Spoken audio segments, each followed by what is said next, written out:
ਹੁਣ ਤੁਸੀਂ Punjabi radio USA ਨੂੰ ਆਪਣੇ ਫੋਨ ਨੰਬਰਾਂ ਤੋਂ ਸੁਣ ਸਕਦੇ ਹੋ, ਜਿਸ ਦੇ ਵਿੱਚ USA ਦੇ ਲਈ 832 551 5029, 8325515029 ਜਾਂ 605 475 6868, 6054756868, UK ਦੇ ਲਈ 3300101100, 3300 101100, ਜਰਮਨੀ ਦੇ ਲਈ 51180904041511 80 90 40 41, फ्रांस ਦੇ ਲਈ 3318014255, 33 180 142 595, ਆਸਟ੍ਰੇਲੀਆ ਦੇ ਲਈ 1300 768 450, 1300 768 450। ਹੁਣ ਤੁਸੀਂ ਆਪਣੇ ਦੇਸ਼ਾਂ ਦੇ ਵਿੱਚੋਂ ਇਹਨਾਂ ਨੰਬਰਾਂ ਦੇ ਉੱਤੇ ਕਾਲ ਕਰਕੇ ਪੰਜਾਬੀ ਰੇਡੀਓ USA ਨੂੰ ਲਾਈਵ ਸੁਣ ਸਕਦੇ ਹੋ। ਇਸ ਦੇ ਨਾਲ ਹੀ ਤੁਸੀਂ ਖਬਰਾਂ, ਖਬਰ ਤੇ ਨਜ਼ਰ,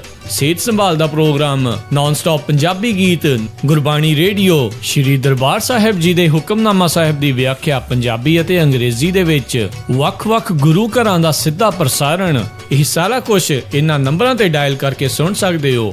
ਸੁਣਦੇ ਰਹੋ Punjabi radio USA। Punjabi radio USA ਸੁਣ ਰਹੇ ਸਾਰੇ ਸਰੋਤਿਆਂ ਨੂੰ ਬਲਵਿੰਦਰ ਕੌਰ ਵੱਲੋਂ ਪਿਆਰ ਭਰੀ ਸਤਿ ਸ਼੍ਰੀ ਅਕਾਲ। ਤੇ ਜੀ ਸਰੋਤਿਓ, ਹਾਜ਼ਰ ਹਾਂ ਜੀ ਪ੍ਰੋਗਰਾਮ ਲੈ ਕੇ ਖਬਰ ਤੇ ਨਜ਼ਰ ਪ੍ਰੋਗਰਾਮ ਦੇ ਵਿੱਚ ਅੱਜ ਸਾਡੇ ਨਾਲ ਹੁੰਦੇ ਨੇ ਬਲਤੇਜ ਪੰਨੂ। ਦੱਸਦੇ ਨੇ ਜੀ ਪੰਜਾਬ ਦਾ ਜਾਂ ਭਾਰਤ ਦਾ ਕੀ ਹਾਲ ਚਾਲ ਆ। ਤੁਸੀਂ ਪੰਜਾਬੀ ਰੇਡੀਓ USA ਨੂੰ ਜੀ ਸੁਣਦੇ ਹੋ ਸੱਤੇ ਦਿਨ, ਤੇ ਖਬਰ ਤੇ ਨਜ਼ਰ ਪ੍ਰੋਗਰਾਮ ਹੁੰਦਾ ਆ ਜੀ ਸੱਤੇ ਦਿਨ ਸ਼ਾਮ ਨੂੰ 8:30 ਵਜੇ। ਅਤੇ ਜੀ ਅੱਜ ਦੇ ਇਸ ਪ੍ਰੋਗਰਾਮ ਨੂੰ ਸਪਾਂਸਰ ਕੀਤਾ ਗਿਆ ਆ ਖਾਲਸਾ ਇੰਸ਼ੋਰੈਂਸ ਵੱਲੋਂ, ਜੋ ਟਾਇਰ ਐਂਡ ਲੂਬ ਵਾਲੇ ਵੱਲੋਂ, ਕੁਲਵੰਤ ਸਿੰਘ ਤੇ ਨਵਿੰਦਰ ਕੌਰ ਨਿਊਯਾਰਕ ਤੋਂ, ਕਰਮਪਾਲ ਸਿੰਘ ਤੇ ਜਸਜੀਤ ਕੌਰ ਕਲੋਵਿਸ ਤੋਂ, ਰਣਜੀਤ ਸਿੰਘ ਲੇਕਪੁਰ ਤੋਂ। ਬਹੁਤ ਬਹੁਤ ਇਹਨਾਂ ਦੇ ਧੰਨਵਾਦੀ ਹਾਂ ਜੀ, ਇਸ ਪ੍ਰੋਗਰਾਮ ਨੂੰ ਇਹਨਾਂ ਨੇ ਸਪਾਂਸਰ ਕੀਤਾ। ਤੇ ਹੁਣ ਜੀ ਆਪਾਂ ਗੱਲਬਾਤ ਕਰਾਂਗੇ ਬਲਤੇਜ ਪੰਨੂ ਹੋਰਾਂ ਨਾਲ। ਬਲਤੇਜ ਪੰਨੂ ਜੀ, ਸਤਿ ਸ਼੍ਰੀ ਅਕਾਲ, ਸਵਾਗਤ ਹੈ ਜੀ। ਸਤਿ ਸ਼੍ਰੀ ਅਕਾਲ ਜੀ, ਧੰਨਵਾਦ ਜੀ, ਮਿਹਰਬਾਨੀ ਜੀ। ਬਲਤੇਜ ਪੰਨੂ ਜੀ, ਆਪਾਂ ਹੁਣ ਗੱਲਬਾਤ ਕਰਦੇ ਹਾਂ ਜਿਵੇਂ ਇਲੈਕਸ਼ਨ ਦਾ ਉੱਥੇ ਕਾਫੀ ਰੌਲਾ ਗੋਲਾ ਆ, ਤੇ ਉਸ ਦੇ ਨਾਲ ਜਿਹੜੀਆਂ ਥੋੜ੍ਹੀਆਂ ਜਿਹੀਆਂ ਸੰਬੰਧਿਤ ਘਟਨਾਵਾਂ ਆ ਉਹਨਾਂ ਦੀ ਵੀ ਗੱਲਬਾਤ ਕਰੀਏ। ਕਿ ਪਹਿਲਾਂ ਮੇਰਾ ਸਵਾਲ ਹੋਊਗਾ ਕਿ ਸੌਦਾ ਸਾਧ ਆ ਜਿਹੜਾ ਉਸ ਦੀ ਦੁਕਾਨ ਆ ਜਿਹੜੀ, ਉਸ ਦਾ ਫੈਸਲਾ ਆ ਕਿਹੜੀ ਤੱਕੜੀ 'ਚ ਹੁੰਦਾ ਆ। ਉਹ ਵੈਸੇ ਕੋਸ਼ਿਸ਼ ਤਾਂ ਉਹ ਕਰ ਰਹੇ ਆ ਕਿ ਵੋਟਾਂ ਤੋਂ ਬਾਅਦ ਇਹ ਜਿਹੜੀ ਵੋਟਾਂ 'ਤੇ ਡਿਪੈਂਡ ਹੋਊਗਾ ਕਿ ਕਿਹੜੀ ਤੱਕੜੀ 'ਚ ਤੁਲਦਾ ਆ ਜੀ। ਬਿਲਕੁਲ ਗੱਲ ਸੌਦਾ ਮਾਰਨ ਦੀ ਹੈ ਜੀ, ਕਿ ਸੌਦਾ ਜਿਹੜਾ ਵੱਜਿਆ ਕਿ ਨਹੀਂ ਵੱਜਿਆ। ਸੌਦਾ ਤਾਂ ਮਾਰਿਆ, ਹੁਣ ਜਿਹੜਾ ਜੀ ਇਹ ਡਿਪੈਂਡ ਕਰੂਗਾ ਕਿ ਉਹਦਾ, ਕਿਉਂਕਿ ਇਹ ਜਿਹੜਾ ਇਹਨਾਂ ਦੀ ਇਸ ਵਾਰੀ ਜਿਹੜਾ ਕਾਫੀ ਹੱਦ ਤੱਕ ਕੱਟਾ ਕੱਟੀ ਜਿਹੜਾ ਉਹ ਨਿਕਲ ਜਾਣਾ, ਕਿ ਹਰ ਵਾਰੀ ਜਿਹੜਾ ਜੀ ਕਿ ਉਹ ਕਿੱਧਰ ਨੂੰ ਝੁਕੂਗਾ ਜੀ। ਜਿਹੜੇ ਊਠ ਦੇ ਬੁੱਲ ਵਾਂਗੂ ਸਾਰੀਆਂ ਜਿਹੜੀਆਂ ਸਿਆਸੀ ਪਾਰਟੀਆਂ ਨੇ ਉਹਦੇ ਮੂੰਹ ਵੱਲ ਦੇਖਦੀਆਂ ਰਹਿੰਦੀਆਂ ਜੀ, ਕਿ ਇਸ ਪਾਸੇ ਵੱਲ ਨੂੰ ਝੁਕੂਗਾ, ਇਸ ਪਾਸੇ ਵੱਲ ਨੂੰ ਝੁਕੂਗਾ। ਉਹ ਸ਼ੈਤਾਨ ਇਹਦਾ ਜੀ, ਉਹ ਕੁਛ ਨਾ ਕੁਛ ਨਵਾਂ ਡਰਾਮਾ ਹਰ ਵਾਰੀ ਜਿਹੜਾ ਜੀ ਉਹ ਕਰ ਜਾਂਦਾ। ਕਦੇ ਤਾਂ ਅੰਦਰ ਖਾਤੇ ਜਿਹੜਾ ਜੀ ਲੋਕਾਂ ਨੂੰ ਸਪੋਰਟ ਦੇ ਵਾਸਤੇ ਕਹਿ ਦਿੰਦਾ, ਕਦੀ ਕੁਛ ਕਰਦਾ। ਪਰ ਜਿਹੜੇ ਸਮੀਕਰਨ ਨੇ ਜੇ ਪਿਛਲੇ ਸਮੇਂ ਦੇ ਵਿੱਚ ਦੇਖਦੇ ਹੋ, ਤੇ ਏਡੀ ਵੀ ਕੋਈ ਵੱਡੀ ਗੱਲ ਨਹੀਂ ਹੈਗੀ। ਜਿੱਦਾਂ ਹਊਆ ਉਹ ਬਣਾ ਕੇ ਪੇਸ਼ ਕੀਤਾ ਹੈ ਕਿ ਪਤਾ ਨਹੀਂ ਉਹ ਤੋਂ ਬਿਨਾਂ ਜਿਹੜਾ ਜੀ ਕੋਈ ਜਿਹੜੀ ਪਾਰਟੀ ਆ ਉਹ ਚੋਣ ਨਹੀਂ ਜਿੱਤ ਸਕਦੀ। ਜਿੰਨੇ ਵੋਟਰ ਉਹ ਦੱਸਦਾ ਕਿ ਹਰਿਆਣੇ ਦੇ ਵਿੱਚ ਉਹਦੇ ਹੈਗੇ ਨੇ, ਉਹ 27% ਟੋਟਲ ਬਣਦੀ ਹੈ ਜੀ ਵੋਟ, ਜਿੰਨੀ ਹਰਿਆਣੇ ਦੇ ਵਿੱਚ ਹੈ। ਜੇ ਉਹਨੇ ਇਸ ਵਾਰੀ ਹੁਣ ਓਪਨਲੀ ਐਲਾਨ ਕੀਤਾ ਕਿ ਭਾਰਤੀ ਜਨਤਾ ਪਾਰਟੀ ਨੇ ਇਸ ਵਾਰੀ ਜਿਹੜੀਆਂ ਵੋਟਾਂ ਪਾਉਣੀਆਂ ਨੇ, ਤਾਂ 27% ਵੋਟਾਂ ਦੇ ਨਾਲ ਭਾਰਤੀ ਜਨਤਾ ਪਾਰਟੀ ਦੀ ਮੈਜੋਰਿਟੀ ਦੇ ਵਿੱਚ ਸਰਕਾਰ ਜਿਹੜੀ ਹੈ ਉਹ ਹਰਿਆਣੇ ਦੇ ਵਿੱਚ ਆਉਣੀ ਚਾਹੀਦੀ ਹੈ। ਜੇ ਤਾਂ ਮੈਜੋਰਿਟੀ ਦੇ ਵਿੱਚ ਹਰਿਆਣੇ ਦੇ ਵਿੱਚ ਉਹਦੀ ਸਰਕਾਰ ਆ ਜਾਂਦੀ ਹੈ, ਤਾਂ ਫਿਰ ਦੇਖੋ ਉਹਦੇ ਵਾਸਤੇ ਮੁਸੀਬਤਾਂ ਜਿਹੜੀਆਂ ਉਹ ਕਹਿੰਦਾ ਕਿ ਪੰਜਾਬ ਦੇ ਵਿੱਚ ਉਹਨੇ ਜਿਹੜਾ ਆਪਣੇ ਲਾਉਣੇ ਸ਼ੁਰੂ ਕਰਨੇ ਨੇ, ਨਾਮ ਚਰਚਾ ਜਿਹੜੀ ਉਹ ਕਰਦਾ, ਤਾਂ ਫਿਰ ਪੰਜਾਬ ਸਰਕਾਰ ਜਿਹੜੀ ਅਜੇ ਇਹਦਾ ਸਮਾਂ ਪਿਆ, ਉਹਦੇ ਵਾਸਤੇ ਮੁਸੀਬਤ ਜਿਹੜੀ ਆ ਉਹ ਬਣ ਸਕਦੀ ਹੈ। ਜੇ ਉੱਥੇ ਸਰਕਾਰ ਹਰਿਆਣੇ ਦੇ ਵਿੱਚ ਜਿਹੜੀ ਇਨੈਲੋ ਦੀ ਆ ਜਾਂਦੀ ਆ ਮੰਨ ਲਓ, ਤਾਂ ਫਿਰ ਉਹਦੇ ਲਈ ਹੋਰ ਵੱਡੀ ਮੁਸੀਬਤ ਜਿਹੜੀ ਹੈ ਜੀ ਉਹ ਬਣ ਸਕਦੀ ਹੈ, ਕਿਉਂਕਿ ਹਰਿਆਣੇ ਦੇ ਵਿੱਚ ਉਹਦਾ ਬੇਸ ਹੈ ਸਾਰੇ ਦਾ ਸਾਰਾ। ਉਹਦੇ ਨਾਲ ਫਿਰ ਉਹ ਕਿਵੇਂ ਜਿਹੜਾ ਜੀ ਨਜਿੱਠੂਗਾ। ਜਿਹੜੇ ਉਹਦੇ ਪ੍ਰੇਮੀ ਨੇ ਉਹਨਾਂ ਦੇ ਵਾਸਤੇ ਉਹ ਨਵੀਂ ਮੁਸ਼ਕਲ ਜਿਹੜੀ ਹੈ ਜੀ ਉਹ ਖੜੀ ਕਰੂਗਾ। ਜੇ BJP ਦੀ ਸਰਕਾਰ ਨਹੀਂ ਬਣਦੀ, ਤਾਂ ਸੈਂਟਰ ਦੀ ਸਰਕਾਰ ਦੇ ਨਾਲ ਉਹਦੀ ਸਿੱਧੀ ਜਿਹੜੀ ਦੁਸ਼ਮਣੀ ਆ ਉਹ ਪੈ ਜਾਊਗੀ। ਤੇ ਜਿਹੜਾ ਉਹਨੇ ਸੌਦਾ ਮਾਰਿਆ, ਉਹ ਸੌਦਾ ਜਿਹੜਾ ਜੀ ਕਿਤੇ ਨਾ ਕਿਤੇ ਘਾਟੇ ਬੰਦਾ ਸੌਦਾ ਵੀ ਹੋ ਸਕਦਾ ਜੀ, ਕਿਉਂਕਿ ਫਿਰ ਇਹ ਗੱਲ ਜਿਹੜੀ ਹੈ ਜੀ ਸਾਹਮਣੇ ਆ ਜਾਊਗੀ ਕਿ ਕੋਈ ਏਦਾਂ ਦੀ ਗੱਲ ਨਹੀਂ ਹੈਗੀ ਜਿੰਨਾ ਉਹ ਰੌਲਾ ਪਾ ਰਿਹਾ, ਏਦਾਂ ਦਾ ਕੁਛ ਨਹੀਂ ਹੈਗਾ। ਉਂਝ ਵੈਸੇ ਜੇ ਵੋਟ ਪਰਸੈਂਟੇਜ ਦੀ ਗੱਲ ਕਰੀਏ ਜਿਹੜੀਆਂ ਭੁਗਤੀਆਂ ਨੇ ਉਹਦੇ ਮੁਤਾਬਕ ਨਿਰਸੰਦੇਹ ਸਰਸੇ ਦੇ ਵਿੱਚ ਵੋਟ ਬਹੁਤ ਭੁਗਤੀ ਹੈ ਜੀ। 78% ਦੀ ਜਿਹੜੀ ਆ ਉਹ ਉੱਥੇ ਵੋਟ ਭੁਗਤੀ ਹੈ ਜੀ। ਤੋ ਜਿਹੜਾ ਦੇਖਦੇ ਆ ਜੀ ਕਿ 19 ਤਰੀਕ ਜਿਹੜੀ ਆ ਉਹ ਬੜੀ ਅਹਿਮ ਰਹੂਗੀ ਹਰਿਆਣੇ ਦੇ ਵਾਸਤੇ ਤਾਂ ਰਹਿਣੀ ਆ, ਮਹਾਰਾਸ਼ਟਰ ਦੇ ਵਾਸਤੇ ਵੀ ਰਹਿਣੀ ਆ, ਪੰਜਾਬ ਦੇ ਵਾਸਤੇ ਵੀ ਜਿਹੜੀ ਆ ਦੀ ਉਹ ਰਹਿਣੀ ਆ। ਪੰਜਾਬ ਦੇ ਵਿੱਚ ਜਿਹੜੇ ਨਵੇਂ ਸਿਆਸੀ ਸਮੀਕਰਨ ਨੇ ਆਈ ਥਿੰਕ 19 ਤੋਂ ਬਾਅਦ ਜਿਹੜੇ ਉਹ ਕਈ ਤਰ੍ਹਾਂ ਦੇ ਉਸਲ ਵੱਟੇ ਜਿਹੜੇ ਨੇ ਉਹ ਲੈਣਗੇ। ਇਹਨਾਂ ਨਵੇਂ ਜਿਹੜੇ ਸਿਆਸੀ ਸਮੀਕਰਨ ਨੇ ਉਹਦੇ ਵਿੱਚੋਂ ਪੰਜਾਬ ਦੀ ਬਿਹਤਰੀ ਦੇ ਵਾਸਤੇ ਕੁਝ ਹੁੰਦਾ ਜਾਂ ਪੰਜਾਬ ਉਸੇ ਤਰੀਕੇ ਨਾਲ ਬਲਦੀ ਦੇ ਬੂਥੇ ਜਿਹੜਾ ਦੀ ਉਹ ਆਇਆ ਰਹਿੰਦਾ, ਇਹਦੇ ਵਾਸਤੇ ਬੜਾ ਨੇੜੇ ਤੋਂ ਦੇਖਣ ਵਾਲਾ ਹੋਊਗਾ ਜੀ ਸਾਰਾ। ਬਿਲਕੁਲ ਜੀ, ਜਿਸ ਤਰ੍ਹਾਂ ਤੁਸੀਂ ਦੱਸਿਆ ਕਿ ਕਾਫੀ ਪਰਸੈਂਟੇਜ ਵਿੱਚ ਵੋਟਾਂ ਪਈਆਂ, ਕਿ ਉੱਥੇ ਜਿਹੜੀਆਂ ਅਹਿੰਸਾ ਵੀ ਹੋਈਆਂ ਆ, ਇੱਕ ਦੋ ਜਿਹੜੀਆਂ ਲੜਾਈਆਂ ਘੜਾਈਆਂ ਹੋਈਆਂ, ਪਰ ਉਸ ਦੇ ਬਾਵਜੂਦ ਵੀ ਕਿਤੇ ਨੋਟ ਦੇ ਬਦਲੇ ਵੋਟ ਦਾ ਅਸਰ ਤਾਂ ਨਹੀਂ ਕਿ ਲੋਕ ਲਾਈਨਾਂ ਦੇ ਵਿੱਚ ਆਣ ਕੇ ਖੜ ਗਏ? ਅਸਰ ਹੋ ਸਕਦਾ ਜੀ, ਉਹ ਤਾਂ ਉਹਨੂੰ ਤਾਂ ਇਨਕਾਰ ਕੀਤਾ ਹੀ ਨਹੀਂ ਜਾ ਸਕਦਾ, ਉਹਨੂੰ ਨਾ ਨਹੀਂ ਕੀਤੀ ਜਾ ਸਕਦੀ ਕਿ ਨਹੀਂ ਇੱਦਾਂ ਦਾ ਕੁਝ ਨਹੀਂ ਹੈਗਾ। ਹੈ ਬਿਲਕੁਲ ਹੈ, ਵੋਟਾਂ ਜਿਹੜੀਆਂ ਨੇ ਉਹ ਪਿਛਲੇ ਕੁਝ ਸਮੇਂ ਤੋਂ ਵਿਕਦੀਆਂ ਰਹੀਆਂ ਨੇ, ਵਿਕਦੀਆਂ ਨੇ, ਇਹ ਤਾਂ ਦੂਰਾਵਾ ਹੈ ਨਹੀਂ। ਜਿਹੜੀ ਵੋਟ ਪਰਸੈਂਟੇਜ ਹੈ ਜੀ, ਬੰਪਰ ਵੋਟਿੰਗ ਜਿਹੜੀ ਆ ਉਹ ਕਹੀ ਜਾ ਸਕਦੀ ਆ। ਹੁਣ ਤੱਕ ਦਾ ਹਰਿਆਣੇ ਦਾ 47 ਸਾਲ ਦਾ ਰਿਕਾਰਡ ਜਿਹੜਾ ਦੀ ਉਹ ਟੁੱਟ ਗਿਆ। 73.4% ਆਲਮੋਸਟ 73.5% ਦੀ ਵੋਟਾਂ ਜਿਹੜੀਆਂ ਮਾਇਨੇ ਰੱਖਦੀਆਂ ਨੇ ਜੀ ਪੈਣੀਆਂ। ਬਹੁਤ ਇੱਕ ਪਾਸੋਂ ਦੇਖਿਆ ਜਾਵੇ ਤਾਂ ਬੜਾ ਚੰਗਾ ਸ਼ਗਨ ਹੈ ਇਹ, ਪਰ ਇੰਨੀਆਂ ਵੋਟਾਂ ਆਈਆਂ ਕਿਵੇਂ ਬਾਹਰ? ਇਹਦਾ ਇਹ ਵੀ ਹੋ ਸਕਦਾ ਜੀ ਕਿ ਪਾਰਟੀਆਂ, ਸਾਰੀਆਂ ਸਿਆਸੀ ਪਾਰਟੀਆਂ ਨੇ ਜ਼ੋਰ ਬਹੁਤ ਲਾਇਆ ਜੀ, ਇੱਕ ਕਿਸਮ ਦੇ ਨਾਲ ਝੋਕ ਹੀ ਦਿੱਤੀ ਜੀ ਤਾਕਤ। ਨਰਿੰਦਰ ਮੋਦੀ ਨੇ ਵੀ ਇਹਨੂੰ ਵਕਾਰ ਦਾ ਸਵਾਲ ਜਿਹੜਾ ਦੀ 2 ਸੂਬਿਆਂ ਦੀਆਂ ਵੋਟਾਂ ਨੂੰ ਬਣਾਇਆ। ਕਿਸੇ ਪ੍ਰਧਾਨ ਮੰਤਰੀ ਨੇ ਕਦੀ ਕਿਸੇ ਸੂਬੇ ਦੇ ਵਿੱਚ ਹੋ ਰਹੀਆਂ ਵੋਟਾਂ ਦੇ ਵਿੱਚ ਇੰਨੀ ਦਿਲਚਸਪੀ ਤੇ ਇੰਨੀਆਂ ਫੇਰੀਆਂ ਨਹੀਂ ਲਾਈਆਂ ਅੱਜ ਤੱਕ, ਇਹ ਵੀ ਰਿਕਾਰਡ ਹੈ, ਜਿੰਨੀਆਂ ਨਰਿੰਦਰ ਮੋਦੀ ਹੋਰਾਂ ਨੇ ਹਰਿਆਣੇ ਦੇ ਵਿੱਚ ਤੇ ਜਿਹੜੇ ਮਹਾਰਾਸ਼ਟਰ ਆ ਉਹਦੇ ਵਿੱਚ ਲਾਈਆਂ। ਹਰਿਆਣੇ ਦੇ ਉੱਤੇ ਖਾਸ ਤੌਰ ਦੇ ਉੱਤੇ ਟਾਰਗੇਟ ਹੈ ਜੀ ਬੀਜੇਪੀ ਦਾ। ਉਹਨੂੰ ਦਿਖਦਾ ਹੈ ਕਿ ਇੱਥੇ ਜਿਹੜਾ ਮੈਦਾਨ ਹੈ ਉਹ ਤਿਆਰ ਕੀਤਾ ਜਾ ਸਕਦਾ ਹੈ। ਕਈ ਲੋਕ ਸੋਚਦੇ ਨੇ ਕਿ ਇੰਨਾ ਜ਼ੋਰ ਲਾਉਣ ਦੀ ਕੀ ਲੋੜ ਹੈ। ਦੇਖੋ, ਜਿਹੜੀ ਪਾਲਿਸੀ ਦੇ ਉੱਤੇ ਭਾਰਤੀ ਜਨਤਾ ਪਾਰਟੀ ਕੰਮ ਕਰ ਰਹੀ ਹੈ ਉਹ ਪਾਲਿਸੀ ਇਹ ਹੈ ਕਿ 5 ਸਾਲ ਦੇ ਵਾਸਤੇ ਤਾਂ ਉਹਦੀ ਸਰਕਾਰ ਜਿਹੜੀ ਉਹ ਪੱਕੀ ਹੈ, ਉਹਨੂੰ ਕੁਝ ਨਹੀਂ ਹੋਣ ਲੱਗਾ ਸੈਂਟਰ ਦੇ ਵਿੱਚ, ਕਿਉਂਕਿ ਮੈਜੋਰਿਟੀ ਦੇ ਵਿੱਚ ਸਰਕਾਰ ਹੈ। ਭਾਰਤੀ ਜਨਤਾ ਪਾਰਟੀ ਉਹ ਤੋਂ ਅੱਗੋਂ ਦੀ ਜਿਹੜੀ ਆ ਉਹ ਸੋਚ ਰਹੀ ਹੈ। ਉਹ ਸੋਚਦੀ ਹੈ ਕਿ ਜਿਹੜੀਆਂ ਖੇਤਰੀ ਪਾਰਟੀਆਂ ਨੇ, ਜਿਹੜੀਆਂ ਰੀਜਨਲ ਪਾਰਟੀਆਂ ਨੇ, ਉਹਨਾਂ ਨੂੰ ਖੁੱਡੇ ਲਾਈਨ ਲਾਉਣ ਦਾ ਇਹ ਚੰਗਾ ਮੌਕਾ ਹੈ। ਤੇ ਜੇ ਬੀਜੇਪੀ ਇਹਨਾਂ ਸੂਬਿਆਂ ਦੇ ਵਿੱਚ ਆਪਣੀ ਸਰਕਾਰ ਬਣਾਉਂਦੀ ਆ, ਜਿਨ੍ਹਾਂ ਸੂਬਿਆਂ ਦੇ ਵਿੱਚ ਵੀ ਬਣਾਉਂਦੀ ਆ, ਉੱਥੋਂ ਜਿਹੜਾ ਜੀ ਅੱਗੋਂ ਬੀਜੇਪੀ ਦੇ ਵਾਸਤੇ ਰਸਤਾ ਜਿਹੜਾ ਜੀ ਉਹ ਸਾਫ਼ ਰਹੂਗਾ। ਇਹ ਜਿਹੜੀ ਪਾਲਿਸੀ ਆ ਇਹ ਅਸਲ ਦੇ ਵਿੱਚ ਸਹੀ ਪੁੱਛੋ ਤਾਂ 10 ਸਾਲਾ ਯੋਜਨਾ ਜਿਹੜੀ ਆ ਜੀ ਉਹਦੇ ਉੱਤੇ ਕੰਮ ਕੀਤਾ ਜਾ ਰਿਹਾ। ਜਿਹੜੀ ਟੀਮ ਦਾ ਸ਼ਾਇਦ ਘੱਟ ਲੋਕਾਂ ਨੂੰ ਇਹ ਜਿਹੜੀ ਚੀਜ਼ ਆ ਸਮਝ ਆਉਂਦੀ ਹੋਵੇ ਕਿ ਬੀਜੇਪੀ ਜਿਹੜੀ ਆ ਉਹ ਕਿਸ ਪਾਲਿਸੀ ਦੇ ਤਹਿਤ ਜਿਹੜੀ ਆ ਜੀ ਉਹ ਚੱਲ ਰਹੀ ਹੈ।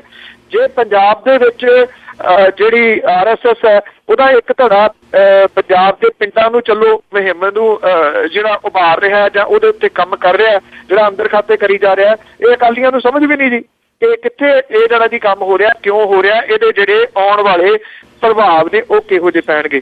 ਸੋ ਇਹ ਜਿਹੜੇ ਸੂਬਿਆਂ ਦੀ ਸਿਆਸਤ ਹੈ ਇਹ ਜੁੜੀ ਹੋਈ ਹੈ ਜੀ ਸੈਂਟਰ ਦੀ ਸਿਆਸਤ ਦੇ ਨਾਲ। ਕਿਤੇ ਨਾ ਕਿਤੇ ਬੀਜੇਪੀ ਜਿਹੜੀ ਹੈ ਜੀ, ਇੱਕ ਗੱਲ ਪੱਕੀ ਆ, ਉਹਦੇ ਕੋਲ ਟੀਮ ਇਹੋ ਜਿਹੀ ਹੈਗੀ ਹੈ ਜੀ ਜਿਹੜਾ ਬਕਾਇਦਾ ਹੋਮਵਰਕ ਕਰਕੇ ਇਸ ਕੰਮ ਦੇ ਉੱਤੇ ਜਿਹੜੀ ਲੱਗੀ ਹੋਈ ਹੈ, ਜਿਹੜੀ ਕਿ ਬਾਕੀ ਸਿਆਸੀ ਪਾਰਟੀਆਂ ਦੇ ਕੋਲੇ ਅਕਸਰ ਘੱਟ ਦਿੰਦੀ ਹੈ ਜੀ। ਜੀ ਤੇ ਜੀ ਅੱਗੇ ਗੱਲ ਕਰੀਏ, ਜਿਸ ਤਰ੍ਹਾਂ ਵੋਟਾਂ ਪਈਆਂ ਹਰਿਆਣਾ ਤੇ ਮਹਾਰਾਸ਼ਟਰ ਦੇ ਵਿੱਚ, ਉੱਥੇ ਕਿਸ ਤਰ੍ਹਾਂ ਦੇ ਸਮੀਕਰਨ ਦਿਖਾਈ ਦੇ ਰਹੇ ਆ? ਮਹਾਰਾਸ਼ਟਰ ਦੇ ਵਿੱਚ ਪਹਿਲਾਂ ਤਾਂ ਬੜੀ ਸਲੋ ਸਪੀਡ ਜਿਹੜੀ ਸੀ ਉਹ ਰਹੀ ਸੀ, ਬਾਅਦ ਦੇ ਵਿੱਚ ਇਹ ਸਪੀਡ ਤੇਜ਼ ਹੋ ਗਈ। ਪਰ ਹਰਿਆਣੇ ਜਿੰਨੀਆਂ ਵੋਟਾਂ ਤਾਂ ਜਿਹੜੀਆਂ ਉਹ ਨਹੀਂ ਪਈਆਂ ਜੀ, ਔਰ ਜਿਹੜੀਆਂ ਪਈਆਂ ਜ਼ਰੂਰ ਆ ਜੀ। ਬਾਅਦ ਦੇ ਵਿੱਚ ਲੋਕ ਦੁਪਹਿਰ ਤੋਂ ਬਾਅਦ ਜਿਹੜੇ ਉਹ ਨਿਕਲਣੇ ਸ਼ੁਰੂ ਹੋਏ। ਕੋਈ 64% ਦੀ ਜਿਹੜੀਆਂ ਦੀ ਵੋਟਾਂ ਉਹ ਮਹਾਰਾਸ਼ਟਰ ਦੇ ਵਿੱਚ ਭੁਗਤੀਆਂ। ਜਿਵੇਂ ਮੈਂ ਦੱਸ ਚੁੱਕਿਆ ਕਿ ਹਰਿਆਣੇ ਦੇ ਵਿੱਚ ਜਿਹੜਾ ਜੀ ਵੋਟ ਪਰਸੈਂਟੇਜ ਆ ਉਹ ਬਹੁਤ ਜ਼ਿਆਦਾ ਰਿਹਾ। 73.5% ਦੀ ਜਿਹੜੀ ਵੋਟ ਪਰਸੈਂਟੇਜ ਆ ਉਹ ਪਈ ਆ। ਇਹੋ ਜਿਹੇ ਮੌਕੇ ਦੇ ਉੱਤੇ ਜਿਹੜੇ ਜੀ ਆਪਣੇ ਗਬਾਰੇ ਗਪੂਰੇ ਜੋ ਲੈ ਕੇ ਆ ਜਾਂਦੇ ਨੇ ਜਿਹੜੇ ਚੋਣ ਸਰਵੇਖਣਾਂ ਵਾਲੇ, ਉਹ ਆਪਣਾ ਜਿਹੜਾ ਜੀ ਤੋਰੀ ਫੁਲਕਾ ਚਲਾਉਣ ਦੇ ਵਾਸਤੇ ਡਪਲੀਆਂ ਚਿਮਟੇ ਖੜਕਾਈ ਜਾਂਦੇ ਨੇ ਕੱਲ ਦੇ, ਕਿ ਫਲਾਨੇ ਨੇ ਇੰਨਾ ਕਹਿਤਾ ਜੀ, ਧਮਕਾਨੇ ਨੇ ਇੰਨਾ ਕਹਿਤਾ, ਆਹ ਕਹੀ ਜਾਂਦਾ, ਆਹ ਕਹੀ ਜਾਂਦਾ, ਨਾਲ ਦੇ ਵੀ ਕਹੀ ਜਾਂਦੇ ਆ ਕਿ ਇਹ ਪੱਕੇ ਨਹੀਂ ਹੁੰਦੇ। ਜੇ ਪੱਕੇ ਨਹੀਂ ਹੁੰਦੇ ਤਾਂ ਲੋਕਾਂ ਨੂੰ ਮੂਰਖ ਬਣਾਉਣ ਵਾਲੀ ਗੱਲ ਹੀ ਹੈ। ਉਹਦੇ ਵੈਸੇ ਜਿਹੜੇ ਚੋਣ ਸਰਵੇਖਣ ਨੇ ਉਹ ਹਰਿਆਣੇ ਦੀਆਂ 90 ਸੀਟਾਂ ਜਿਹੜੀਆਂ ਨੇ ਜੀ ਉਹਨਾਂ ਨੂੰ ਜਿਹੜੇ ਡਿਫਰੈਂਟ ਚੋਣ ਸਰਵੇਖਣ ਨੇ, ਇੱਕ ਤਾਂ ਚਾਣਕੇ ਨਿਊਜ਼ 24 ਤੇ ਜ਼ੀ ਨਿਊਜ਼ ਹੈ ਜੀ, ਉਹ ਭਾਰਤੀ ਜਨਤਾ ਪਾਰਟੀ ਨੂੰ 52 ਸੀਟਾਂ ਦਿੰਦਾ, ਭਾਵ ਕਿ ਮੈਜੋਰਿਟੀ ਦੇ ਨਾਲ ਸਰਕਾਰ ਹਰਿਆਣੇ 'ਚ ਇਨੈਲੋ ਨੂੰ 23, ਕਾਂਗਰਸ ਨੂੰ 10 ਤੇ ਆਜ਼ਾਦ ਨੂੰ 5 ਦਿੰਦਾ। ABP ਨਿਊਜ਼ ਜਿਹੜਾ ਜੀ ਉਹ AC ਨੀਲਸਨ ਵਾਲਾ, ਉਹ ਕਹਿੰਦਾ 46 ਸੀਟਾਂ ਭਾਰਤੀ ਜਨਤਾ ਪਾਰਟੀ ਨੂੰ, 29 ਇਨੈਲੋ ਨੂੰ, 10 ਕਾਂਗਰਸ ਨੂੰ ਤੇ 5 ਜਿਹੜੀਆਂ ਆਜ਼ਾਦ। ਇੰਡੀਆ TV ਜਿਹੜਾ ਜੀ ਉਹ 30 ਤੋਂ 40 ਦਿੰਦਾ ਜੀ। ਇਹ ਵੈਸੇ ਅਜੀਬ ਹੋਇਆ ਜੀ, 10 ਸੀਟਾਂ ਦਾ ਵਕਫਾ। 25 ਤੋਂ 31 ਦਿੰਦਾ ਜੀ ਇਨੈਲੋ ਨੂੰ, ਕਾਂਗਰਸ ਨੂੰ ਦਿੰਦਾ 12 ਤੋਂ 18 ਤੇ ਆਜ਼ਾਦ ਜਿਹੜੇ ਨੇ ਉਹਨਾਂ ਨੂੰ 1 ਤੋਂ 7। ਮਹਾਰਾਸ਼ਟਰ ਦੀਆਂ 288 ਸੀਟਾਂ ਨੇ ਜੀ, ਇਹਦੇ ਵਿੱਚ ਚਾਣਕਿਆ ਨਿਊਜ਼ ਜਿਹੜਾ ਜੀ ਉਹ 151 ਭਾਜਪਾ ਨੂੰ ਦਿੰਦਾ, ਭਾਵ ਕਿ ਮੈਜੋਰਿਟੀ ਦੇ ਨਾਲ ਸਰਕਾਰ ਉਹ ਮਹਾਰਾਸ਼ਟਰ ਦੇ ਵਿੱਚ ਵੀ ਬਣਾ ਰਿਹਾ। ਇੱਥੇ ਸ਼ਿਵ ਸੈਨਾ ਨੂੰ 71, NCP ਨੂੰ 28, ਕਾਂਗਰਸ ਨੂੰ 27 ਤੇ 11 ਜਿਹੜੀਆਂ ਉਹ ਆਜ਼ਾਦ ਨੂੰ ਉਹ ਦੇ ਰਿਹਾ, ਜਾਂ ਛੋਟੀਆਂ ਜਿਹੜੀਆਂ ਪਾਰਟੀਆਂ ਨੇ ਉਹਨਾਂ ਨੂੰ ਦੇ ਰਿਹਾ। ABP ਨਿਊਜ਼ ਜਿਹੜਾ ਜੀ ਉਹ 127 ਭਾਜਪਾ ਨੂੰ ਦਿੰਦਾ, 77 ਸ਼ਿਵ ਸੈਨਾ ਨੂੰ, 34 NCP ਨੂੰ, ਕਾਂਗਰਸ ਨੂੰ 40 ਤੇ ਬਾਕੀਆਂ ਨੂੰ 10। ਇੰਡੀਆ TV 124 ਤੋਂ 134 ਤੱਕ ਭਾਜਪਾ ਨੂੰ, 51 ਤੋਂ 61 ਸ਼ਿਵ ਸੈਨਾ ਨੂੰ, NCP ਨੂੰ 31 ਤੋਂ 41, ਕਾਂਗਰਸ ਨੂੰ 38 ਤੋਂ 48 ਤੇ ਬਾਕੀ ਜਿਹੜੇ ਨੇ 18 ਤੋਂ 30। ਹੁਣ ਜਿਹੜੀ ਮਹਾਰਾਸ਼ਟਰ ਹੈ ਜੀ, ਉੱਥੇ ਦੇਖਣਾ ਪਊਗਾ ਹਾਲਾਤ ਜਿਹੜੇ ਨੇ ਉਹ ਕਿੱਧਰ ਨੂੰ ਬਦਲਦੇ ਨੇ। ਹੁਣ ਜਿੱਥੇ ਭਾਰਤੀ ਜਨਤਾ ਪਾਰਟੀ ਵਾਲੇ ਡਿਫੈਂਸਿਵ ਹੋ ਗਏ ਨੇ, ਸ਼ਿਵ ਸੈਨਾ ਜਿਹੜੀ ਇਹਦੀ ਜਦੋਂ ਵੋਟਾਂ ਪੈ ਕੇ ਹਟੀਆਂ ਉਹ ਓਫੈਂਸਿਵ ਹੋ ਗਈ ਹੈ। ਉਹ ਕਹਿੰਦੀ ਹੈ ਨਹੀਂ ਅਸੀਂ ਇੱਦਾਂ ਦਾ ਕੁਝ ਨਹੀਂ ਕਿਹਾ, ਪ੍ਰਧਾਨ ਮੰਤਰੀ ਦੇ ਉੱਤੇ ਅਸੀਂ ਕੋਈ ਕਿੰਤੂ ਪਰੰਤੂ ਨਹੀਂ ਕੀਤਾ, ਜਦੋਂ ਕਿ ਸਭ ਨੂੰ ਪਤਾ ਹੈ ਕਿ ਸਾਹਮਣਾ ਅਖਬਾਰ ਦੇ ਵਿੱਚ ਜਿਹੜੇ ਐਡੀਟੋਰੀਅਲ ਸੀ ਉਹਨਾਂ ਦੇ ਵਿੱਚ ਕੀ ਕੁਝ ਲਿਖਿਆ ਗਿਆ। ਨਿਤਿਨ ਗਡਕਰੀ ਨੇ ਇਸ ਗੱਲ ਦੀ ਨਿਖੇਧੀ ਕੀਤੀ ਹੈ ਕਿ ਪ੍ਰਧਾਨ ਮੰਤਰੀ ਦੇ ਉੱਤੇ ਏਦਾਂ ਚਿੱਕੜ ਸੁੱਟਣਾ ਠੀਕ ਨਹੀਂ ਸੀਗਾ। ਹੁਣ ਜਿਹੜੀ ਭਾਰਤੀ ਜਨਤਾ ਪਾਰਟੀ ਜਦੋਂ ਚੋਣ ਸਰਵੇ ਦੱਸ ਰਹੇ ਨੇ ਕਿ ਉਹਨੂੰ ਵੱਡੀ ਪਾਰਟੀ ਵਜੋਂ ਦੋਵਾਂ ਥਾਵਾਂ ਦੇ ਉੱਤੇ ਉੱਭਰ ਰਹੀ ਹੈ, ਤੇ ਸ਼ਿਵ ਸੈਨਾ ਜਿਹੜੀ ਹੈ ਜੀ ਉਹਦੀ ਫੋਕ ਨਿਕਲੀ ਹੈ ਥੋੜੀ। ਉਹ ਸਮਝਦੀ ਹੈ ਕਿ ਜੇ ਮਹਾਰਾਸ਼ਟਰ ਦੇ ਵਿੱਚ ਉਹਨੇ ਉਹੀ ਸਾਈਡ ਲਾਈਨ ਤੇ ਉਹਨੂੰ ਕੀਤਾ, ਅੱਗੋਂ ਸ਼ਿਵ ਸੈਨਾ ਆਲਮੋਸਟ ਜਿਹੜੀ ਹੈ ਜੀ ਉਹ ਖਤਮ ਕਹੀ ਜਾ ਸਕਦੀ ਹੈ ਜੇ ਉਹਦੀ ਇਸ ਵਾਰੀ ਭਾਈਵਾਲੀ ਸਰਕਾਰ ਦੇ ਵਿੱਚ ਨਹੀਂ ਹੁੰਦੀ, ਕਿਉਂਕਿ NCP ਦੇ ਨਾਲ ਵੀ ਗੱਠਜੋੜ ਜਿਹੜੇ ਕਰਨ ਦੀਆਂ ਕਨਸੋਆਂ ਕਿਤੇ ਨਾ ਕਿਤੇ ਵਿੱਚੋਂ ਆਉਂਦੀਆਂ ਰਹੀਆਂ ਨੇ। ਇੱਕ ਭਾਰਤੀ ਜਨਤਾ ਪਾਰਟੀ ਉਹਦੇ ਨਾਲ ਕਰ ਸਕਦੀ ਹੈ। ਜੇ ਥੋੜੀਆਂ ਘੱਟ ਆਉਂਦੀਆਂ ਨੇ ਜਿਹੜੀਆਂ ਛੋਟੀਆਂ ਪਾਰਟੀਆਂ ਨੇ ਉਹਨਾਂ ਨੂੰ ਰਲਾ ਕੇ BJP ਤਰਜੀਹ ਦੇਊਗੀ ਸਰਕਾਰ ਬਣਾਉਣ ਦੇ ਵਾਸਤੇ, ਬਸ਼ਰਤੇ ਕਿ ਉਹ ਜਿਹੜੀ ਸ਼ਿਵ ਸੈਨਾ ਦੇ ਨਾਲ ਹੱਥ ਮਿਲਾਵੇ। ਸੋ ਜੇ ਸ਼ਿਵ ਸੈਨਾ ਗੱਠਜੋੜ ਦੇ ਵਿੱਚ ਨਹੀਂ ਆਉਂਦੀ, ਲੋਕ ਸਭਾ ਦੇ ਵਿੱਚ ਉਹ ਪਹਿਲਾਂ ਹੀ ਖਤਮ ਕਰ ਚੁੱਕੀ ਹੈ ਆਪਣਾ ਜਿਹੜਾ ਗੱਠਜੋੜ, ਤੇ ਇੱਥੇ ਦੀ ਉਹ ਆਟੋਮੈਟਿਕਲੀ ਹੋ ਜਾਣਾ, ਤੇ ਫਿਰ ਉਹਦੇ ਜਿਹੜਾ ਜੀ ਕੁਐਸਚਨ ਮਾਰਕ ਜਿਹੜਾ ਉਹ ਲੱਗ ਜਾਣਾ। ਇਸੇ ਤਰ੍ਹਾਂ ਦੀ ਜਿਹੜੀ ਸਥਿਤੀ ਹੈ ਉਹ ਹਰਿਆਣੇ ਦੇ ਵਿੱਚ ਵੀ ਬਣਦੀ ਪ੍ਰਤੀਤ ਹੁੰਦੀ ਹੈ। ਜੇ ਹਰਿਆਣੇ ਦੇ ਵਿੱਚ BJP ਨੂੰ ਮੈਜੋਰਿਟੀ ਜਿਹੜੀ ਆ ਉਹ ਨਹੀਂ ਮਿਲਦੀ, ਤਾਂ ਜਿਹੜੇ ਛੋਟੀਆਂ ਪਾਰਟੀਆਂ ਨੇ ਜੇ ਉਹ 2-2, 4-4 ਸੀਟਾਂ ਲਿਜਾਂਦੀਆਂ ਨੇ, ਜਿਹਦੇ ਵਿੱਚ ਹਰਿਆਣਾ ਜਨਹਿਤ ਕਾਂਗਰਸ ਦੇ ਉੱਤੇ ਨਿਗਾਹ ਜਿਹੜੀ ਆ ਉਹ BJP ਦੀ ਰਹਿ ਸਕਦੀ ਹੈ, ਜਿਹਦਾ ਪਹਿਲਾ ਗੱਠਜੋੜ ਸੀਗਾ। ਤੇ ਜੇ ਇਨੈਲੋ ਜਿਹੜੀ ਆ ਉਹ ਸਰਕਾਰ ਦੇ ਵਿੱਚ ਨਹੀਂ ਆਉਂਦੀ ਕਿਸੇ ਤਰੀਕੇ ਦੇ ਨਾਲ, ਮੰਨ ਲਓ ਉਹਦੀ ਸਰਕਾਰ ਨਹੀਂ ਆਉਂਦੀ ਜਾਂ ਉਹਦਾ ਗੱਠਜੋੜ ਨਹੀਂ ਹੁੰਦਾ, ਤੇ ਇੱਕ ਗੱਲ ਪੱਕੀ ਹੈ ਜੀ, ਫਿਰ ਇਨੈਲੋ ਦਾ ਵੀ ਹਰਿਆਣੇ ਦੀ ਰਾਜਨੀਤੀ ਤੋਂ ਐਗਜ਼ਿਟ ਜਿਹੜਾ ਜੀ ਉਹ ਮੰਨਿਆ ਜਾਊਗਾ। ਚਟਾਲੇ ਪਰਿਵਾਰ ਦਾ ਜਿਹੜਾ ਕਬਜ਼ਾ ਸੀਗਾ ਹਰਿਆਣੇ ਦੇ ਉੱਤੇ ਉਹ ਵੀ ਐਗਜ਼ਿਟ ਵੱਲ ਨੂੰ ਜਾਊਗਾ ਜੇ ਇਨੈਲੋ ਦੀ ਸਰਕਾਰ ਜਿਹੜੀ ਆ ਉਹ ਹਰਿਆਣੇ ਦੇ ਵਿੱਚ ਕਿਸੇ ਵੀ ਤਰੀਕੇ ਦੇ ਨਾਲ ਨਹੀਂ ਬਣਦੀ, ਗੱਠਜੋੜ ਕਰਕੇ ਈਧਰ ਜਾਂ ਆਪਣੇ ਬਲਬੂਤੇ ਦੇ ਉੱਤੇ। ਸੋ ਇਹ ਦੋ ਬੜੇ ਅਹਿਮ ਚੀਜ਼ਾਂ ਨੇ ਜੀ। ਦੋ ਰੀਜਨਲ ਪਾਰਟੀਆਂ ਜਿਹੜੀਆਂ ਨੇ, ਦੋ ਖੇਤਰੀ ਪਾਰਟੀ ਜਿਹੜੀਆਂ ਨੇ ਉਹ ਐਗਜ਼ਿਟ ਵੱਲ ਨੂੰ ਵਧਣਗੀਆਂ ਜੀ ਜੇ ਉਹ ਸਰਕਾਰ ਦੇ ਵਿੱਚ ਨਹੀਂ ਆਉਂਦੀ ਜੀ। ਤੇ ਜੀ ਅੱਗੇ ਗੱਲ ਕਰਦੇ ਆ ਨਵਜੋਤ ਸਿੱਧੂ ਦੀ, ਜਿਸ ਦੀ ਸਿਕਿਉਰਿਟੀ ਵਾਪਸ ਲੈ ਲਈ ਗਈ ਸੀ ਤਾਂ ਹੁਣ ਉਸ ਨੂੰ ਵਾਪਸ ਦੇ ਦਿੱਤੀ ਗਈ ਆ, ਤਾਂ ਇਸੇ ਦੇ ਨਾਲ ਹਰਸਿਮਰਤ ਕੌਰ ਬਾਦਲ ਆ ਜਿਹੜੇ ਉਹ ਜੇਤਲੀ ਨੂੰ ਵੀ ਮਿਲੇ ਜਾ ਕੇ। ਜੀ ਬਿਲਕੁਲ, ਇਹ ਜਿਹੜਾ ਜੀ ਵਰਤਾਰਾ ਬੜੀ ਤੇਜ਼ੀ ਦੇ ਨਾਲ ਵਾਪਰਿਆ। ਕੋਈ ਵੀ ਪੋਲੀਟੀਸ਼ੀਅਨ ਜਿਹੜਾ ਨਾ ਜੀ ਉਹ ਇਹ ਚਾਹੁੰਦਾ ਹੁੰਦਾ ਕਿ ਉਹ ਅਖਬਾਰਾਂ ਦੇ ਵਿੱਚ ਉਹਦੀ ਖਬਰ ਜਿਹੜੀ ਆ ਉਹ ਆਵੇ। ਬਹੁਤੇ ਪੋਲੀਟੀਸ਼ੀਅਨ ਜਿਹੜੇ ਸਵੇਰ ਨੂੰ ਉੱਠ ਕੇ ਅਖਬਾਰਾਂ ਪੜ੍ਹਦੇ ਨੇ, ਜੇ ਉਹਨਾਂ ਦਾ ਨਾਂ ਨਹੀਂ ਆਉਂਦਾ ਤੇ ਉਹਨਾਂ ਨੂੰ ਜਿਹੜਾ ਜੀ ਦਿਮਾਗ ਖਰਾਬ ਹੋ ਜਾਂਦਾ ਇਸ ਗੱਲ ਦੇ ਵਾਸਤੇ ਕਿ ਸਾਡਾ ਨਾਂ ਹੀ ਹੈ ਨਹੀਂ ਅੱਜ। ਤੇ ਇਹੋ ਜਿਹੀ ਜਿਹੜੀ ਖਬਰ ਹੈ ਉਹ ਨਵਜੋਤ ਸਿੱਧੂ ਨੂੰ ਬਾਰ-ਬਾਰ ਮਿਲ ਰਹੀ ਹੈ ਜਾਂ ਸਰਕਾਰ ਜਿਹੜੀ ਹੈ ਜੀ ਉਹ ਦੇ ਰਹੀ ਹੈ। ਜੇ ਇਹ ਕਿਹਾ ਜਾਵੇ ਇੱਕ ਦਿਨ ਸਿਕਿਉਰਿਟੀ ਵਾਪਸ ਲੈ ਲਈ ਗਈ, ਹੁਣ ਜਿਹੜੇ ਸਿਕਿਉਰਿਟੀ ਇੰਚਾਰਜ ਨੇ ਖੂਬੀ ਰਾਮ ਹੋਰੀ, ਉਹਨਾਂ ਨੇ ਇਹ ਕਹਿਤਾ ਕਿ ਇਹਦੇ ਉੱਤੇ ਵਿਚਾਰ ਕੀਤਾ ਗਿਆ ਤੇ ਨਵਜੋਤ ਸਿੱਧੂ ਦੀ ਜਿਹੜੀ ਸਿਕਿਉਰਿਟੀ ਆ ਉਹ ਵਾਪਸ ਕਰ ਦਿੱਤੀ ਗਈ ਹੈ। ਪਹਿਲਾਂ ਲੋਹਾਈ ਕਿਹਨੇ ਸੀ, ਵਿਚਾਰ ਕਿਹਨੇ ਕੀਤਾ ਸੀਗਾ, ਇਹਦੀ ਕੋਈ ਡਿਟੇਲ ਜਿਹੜੀ ਉਹ ਨਹੀਂ ਦੱਸੀ। ਅਸਲ ਦੇ ਵਿੱਚ ਵੋਟਾਂ ਜਿਹੜੀਆਂ ਹਰਿਆਣੇ ਦੇ ਵਿੱਚ ਪੈ ਗਈਆਂ, ਹਰਿਆਣੇ ਵਿੱਚ ਸਥਿਤੀ ਜਿਹੜੀ ਹੈ ਦੀ ਸ਼ਾਇਦ ਅਕਾਲੀ ਦਲ ਨੂੰ ਆਪਣੀ ਪਤਾ ਲੱਗ ਗਈ ਕਿ ਕੱਦੂ ਅੰਗੂਰ ਵਾਲੀ ਜਿਹੜੀ ਹੈ ਜੀ ਹੁਣ ਰਿਐਲਿਟੀ ਸਾਹਮਣੇ ਆ ਗਈ। ਦੋ ਕੱਦੂ ਦੋ ਅੰਗੂਰ। 2 ਸੀਟਾਂ ਨੇ ਜੀ, 2 ਸੀਟਾਂ ਵੀ ਜਿੱਤ ਦੇ ਪ੍ਰਤੀਤ ਨਹੀਂ ਉੱਥੋਂ ਹੁੰਦੇ। ਇਨੈਲੋ ਦਾ ਕੀ ਹੋਣਾ ਇਹ ਨਹੀਂ ਪਤਾ। ਉਹ ਕਹਿੰਦੇ ਨੇ ਨਾ ਜੀ ਕਿ ਕਿਸੇ ਦੀ ਜਿਹੜੀ ਮੁੰਡੇ ਦੇ ਵਿਆਹ ਦੇ ਵਾਸਤੇ ਅਰਦਾਸ ਕਰਨ ਗਿਆ ਸੀਗਾ ਕੋਈ ਬੰਦਾ, ਜਦੋਂ ਘਰ ਵਾਪਸ ਆਇਆ ਤੇ ਉਹਦੀ ਆਪਣੀ ਘਰ ਵਾਲੀ ਮਰ ਗਈ। ਉਹ ਕਹਿੰਦਾ ਮੁੰਡੇ ਨੂੰ ਕੀ ਦੇਣੀ ਸੀ, ਮੇਰੀ ਵੀ ਖੋਲੀ। ਤੇ ਉਹ ਹਾਲਾਤ ਜਿਹੜੇ ਨੇ ਉਹ ਨਾ ਹੋਣ ਕਿ ਇਨੈਲੋ ਦੀ ਮਦਦ ਕਰਦੇ ਕਰਦੇ ਇੱਥੇ ਸਰਕਾਰ ਜਿਹੜੀ ਆ ਉਹ ਖੁਆਬ ਰਹਿਣ। ਇਸ ਕਰਕੇ ਸਿਕਿਉਰਿਟੀ ਜਿਹੜੀ ਆ ਉਹ ਵਾਪਸ ਕਰਤੀ। ਉੱਧਰੋਂ ਹਰਸਿਮਰਤ ਕੌਰ ਬਾਦਲ ਹੋਰੀ ਜਿਹੜੇ ਨੇ ਉਹ ਅਰੁਣ ਜੇਤਲੀ ਕੋਲੇ ਭੱਜ ਕੇ ਪਹੁੰਚ ਗਏ। ਕਿਤੇ ਨਾ ਕਿਤੇ ਲੱਗਦਾ ਇਹ ਆ ਜੀ ਕਿ ਇਗਨੋਰ ਕੀਤਾ ਜਾ ਰਿਹਾ ਸੀ ਅਕਾਲੀ ਲੀਡਰਾਂ ਨੂੰ। ਫਿਰ ਆਈਸ ਬ੍ਰੇਕ ਕਰਨੀ ਸੀਗੀ ਤੇ ਫੋਨ ਡਾਇਲ ਕਰਕੇ ਬਾਦਲ ਸਾਹਿਬ ਨਾਲ ਵੀ ਗੱਲ ਕਰਾਤੀ ਕਿ ਕੋਈ ਗੱਲ ਨਹੀਂ, ਚਿੰਤਾ ਨਾ ਕਰੋ, ਅਜੇ ਅਸੀਂ ਜਿਹੜਾ ਵਾਪਸ ਨਹੀਂ ਲਵਾਂਗੇ, ਅਜੇ ਗੱਠਜੋੜ ਚੱਲਦਾ ਰਹੂਗਾ। ਇਹਦੇ ਵਿੱਚ ਅਜੇ ਜਿਹੜੀ ਹੈ ਜੀ ਉਹ ਲੱਗੀ ਹੋਈ ਹੈ। ਤੇ ਅਰੁਣ ਜੇਤਲੀ ਹੋਰਾਂ ਨੇ ਇਕੱਲਿਆਂ ਨੇ ਫੈਸਲਾ ਨਹੀਂ ਲੈਣਾ ਕਿ ਗੱਠਜੋੜ ਚੱਲਦਾ ਰਹੇ ਜਾਂ ਨਾ।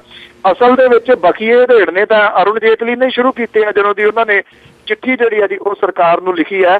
ਅਕਾਲੀ ਦਲ ਵਾਲੇ ਸਮਝਦੇ ਆ ਕਿ ਉਹਨਾਂ ਨੂੰ ਸੁੱਖ ਦਾ ਸਾਹ ਆਇਆ ਹਰਸਿਮਰਤ ਕੌਰ ਬਾਦਲ ਹੋਰਾਂ ਦੀ ਇਸ ਫੇਰੀ ਦੇ ਨਾਲ ਕਿ ਚਲੋ ਕੋਈ ਗੱਲ ਨਹੀਂ, ਅਜੇ ਕੁਛ ਨਹੀਂ ਹੁੰਦਾ। ਬਿਲਕੁਲ ਚੁੱਪ ਕਰਕੇ ਬਹਿ ਗਏ ਨੇ ਜੀ। ਜੋ ਵੋਟਾਂ ਪਈਆਂ, ਕੋਈ ਬਿਆਨ ਜਿਹੜਾ ਜੀ ਸਨ ਐਂਡ ਡੈਡ ਦਾ ਨਹੀਂ ਆ ਰਿਹਾ ਇਸ ਮਸਲੇ ਦੇ ਉੱਤੇ। ਅੱਜ ਇਹ ਪਹਿਲੀ ਵਾਰ ਹੈ ਕਿ ਐਡੀ ਚੁੱਪੀ ਧਾਰੀ ਹੋਈ ਆ। ਅਤੇ ਅੱਗੇ ਗੱਲ ਕਰਦੇ ਆ ਜੀ ਕਿ ਜਿਹੜੀ ਰਾਹੁਲ ਗਾਂਧੀ ਦੀ ਚੰਡੀਗੜ੍ਹ ਦੇ ਵਿੱਚ ਫੇਰੀ ਆ, ਕੀ ਉਹ ਕਾਂਗਰਸ ਦਾ ਜਿਹੜਾ ਕਾਟੋ ਕਲੇਸ਼ ਆ ਉਸ ਨੂੰ ਖਤਮ ਕਰੋਗੇ? ਇਹ ਤਾਂ ਕਿਹਾ ਨਹੀਂ ਜਾ ਸਕਦਾ ਜੀ ਕਿ ਖਤਮ ਕਰੂਗੀ। ਇਹ ਵੀ ਹੋ ਸਕਦਾ ਜੀ ਇਹ ਜਿਹੜੀ ਵਧਾ ਦੇਵੇ।